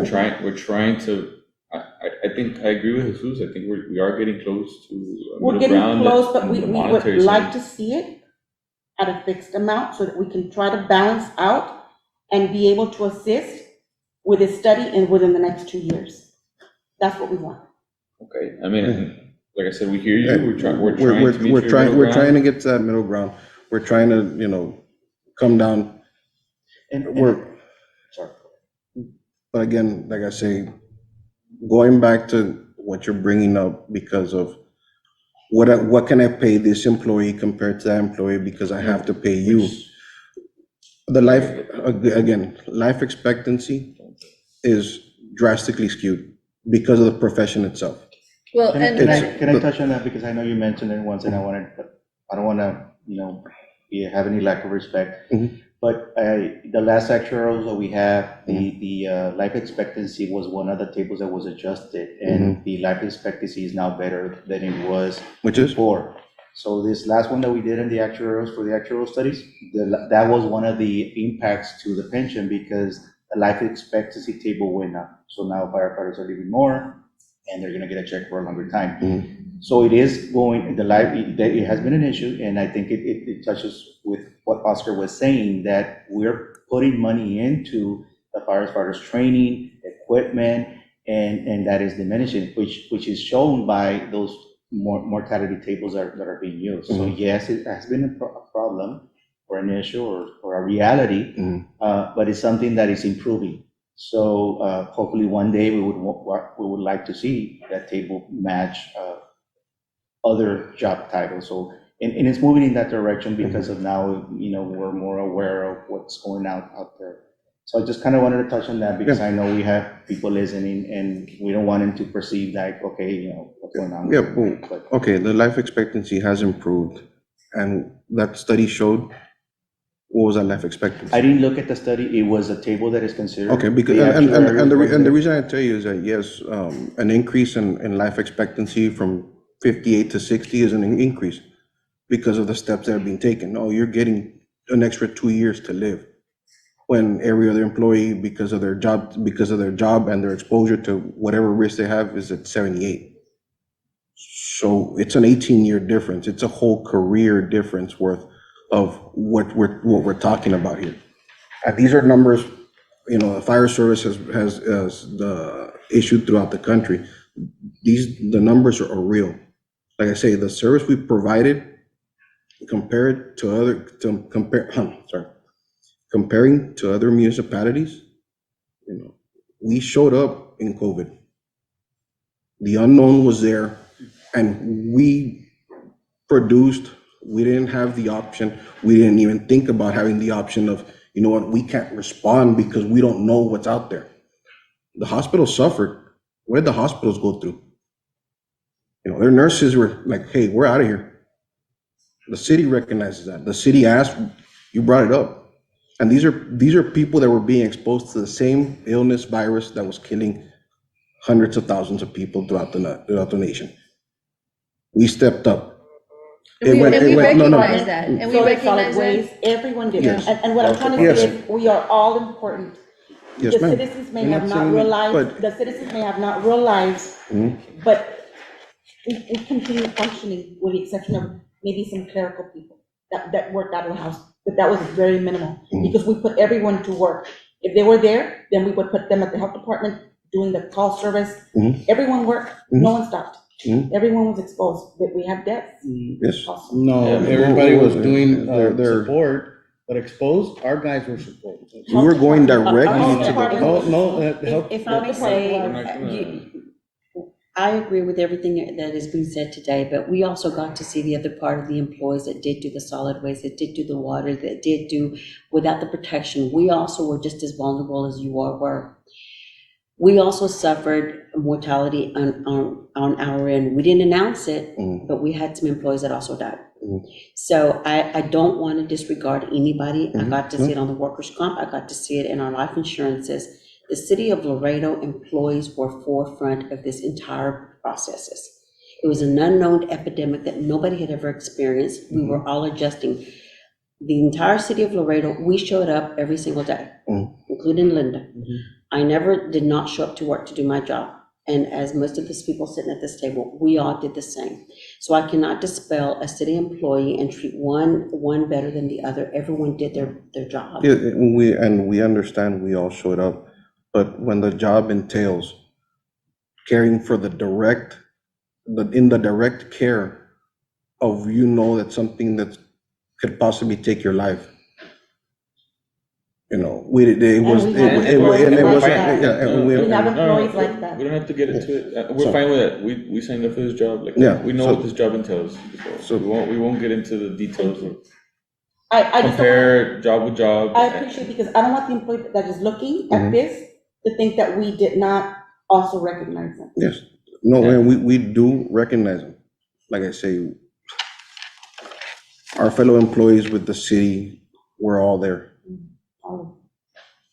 But again, you're comparing the $600 a check to what we do.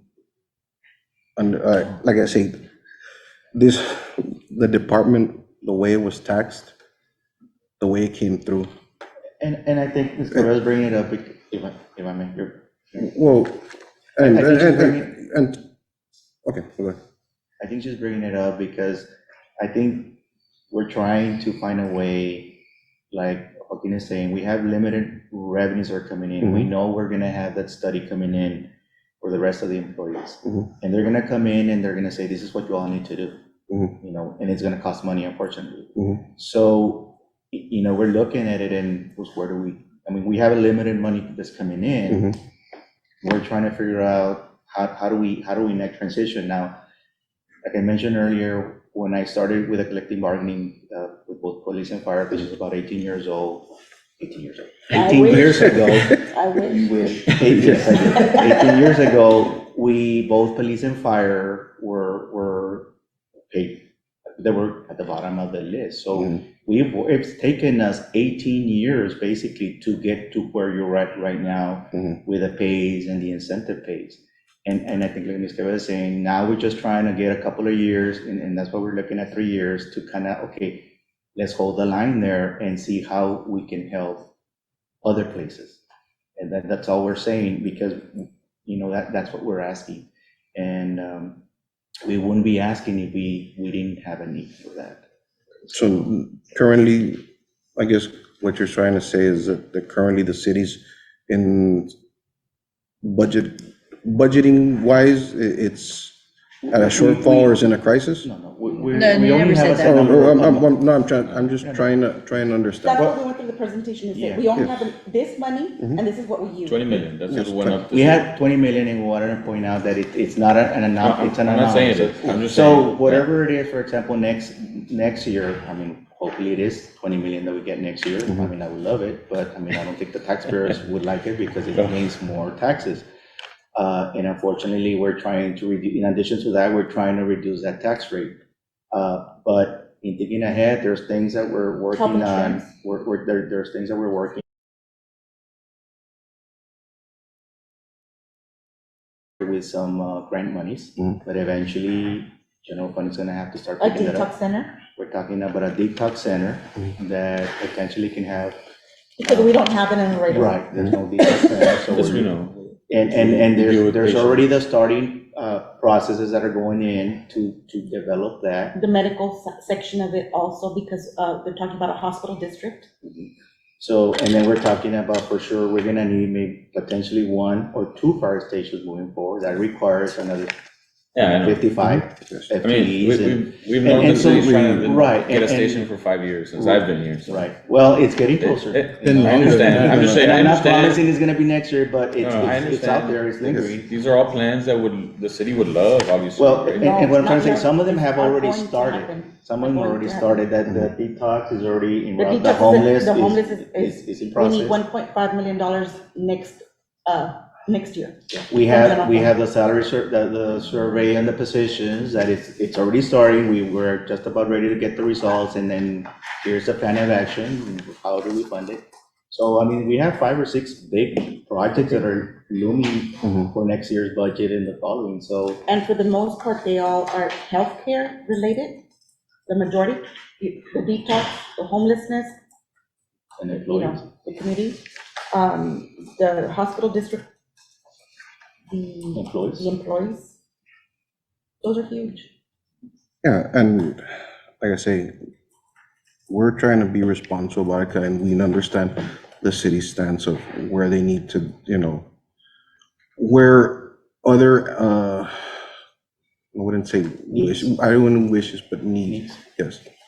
But you can undertake as many or you can want to undertake as many projects as it is. But basically, I mean, it goes back to basically every person's budget. It doesn't matter if it's a city or a single person's budget. Everybody wants to underdo, what, I want to do my front yard. I want to put grass, this and that. Now, I can't spend it because I need to pay my bills.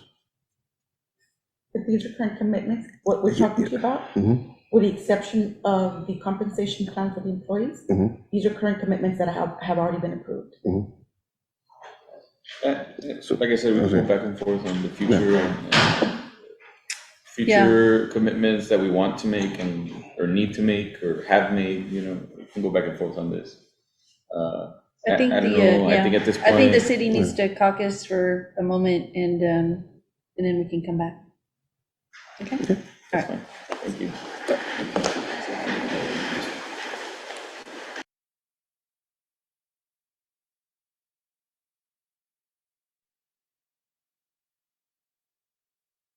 Okay, we're back. You're on. We're back on the record, 5:57 PM, Friday, October 7th. We're looking at the union has given us their package proposal. I need to take it back to I need to go back to the city and I need to visit with my client, and we need to confer more on it, and we do plan to present a counter proposal to that. So we're asking, I guess on October 11th is the last day, but we're asking for an extension. It's gonna have to be 2 extensions because next week I am not available. I have a trial. And the week after, the city people that I need here are not available. And And also on that side also. yeah, Well, that's right. I mean, he wasn't here to begin So, with. so at any rate, if a date comes up available, like for instance, if my trial doesn't last as long or and we can get everybody together, we'll work on the most recent date that we can set something, and maybe try to do another 2-day like we have.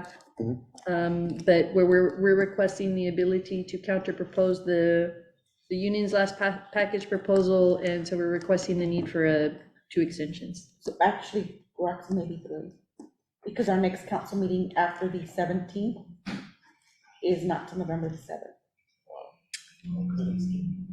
But she said she wants to meet with us. Can we just do 2 and then? Yeah, let's do 2 and then we'll see where we're at, because I need to see what, I mean, the extensions, can we keep signing just one at a time, but we can do intent that, is we can do to- one at a time, but what I'm, just, yeah, I just yeah, need it on the that's fine, record that yeah. we will, even though we're gonna sign a 15-day extension, we will require a 2 just because of our calendars, our schedule, the time that I need in order to speak with the clients, and to be able to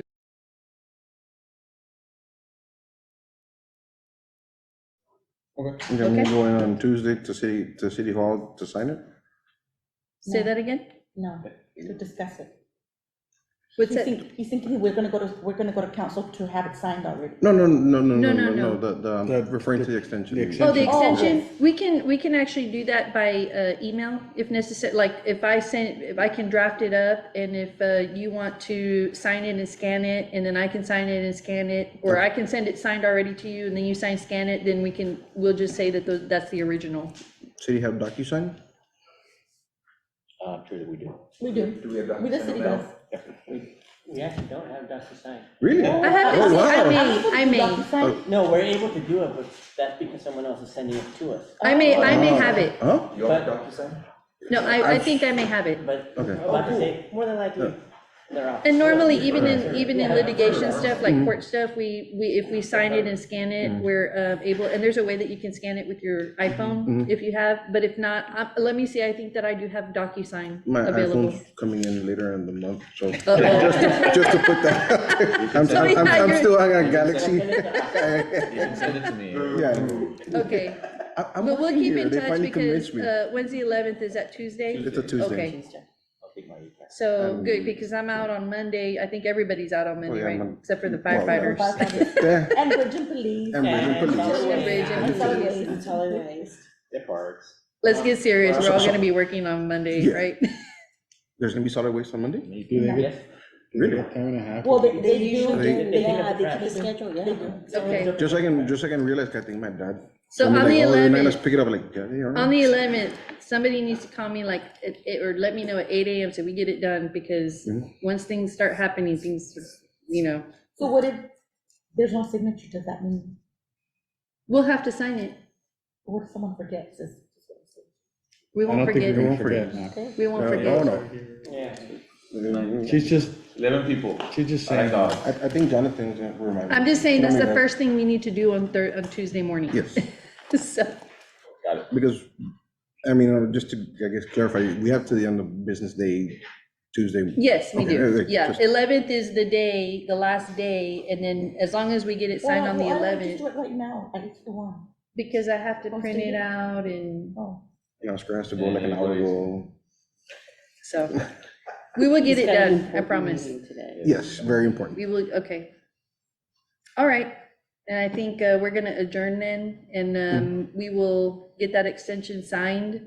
I will try to get it to you before Tuesday. Okay. Okay, and I'll put it on my calendar to make sure that it's executed before the end of the day. Okay? All right, thank you very much, we appreciate you. it. Y'all have a good, safe weekend. Thank you. All as well. You too, have a safe trip, Oscar.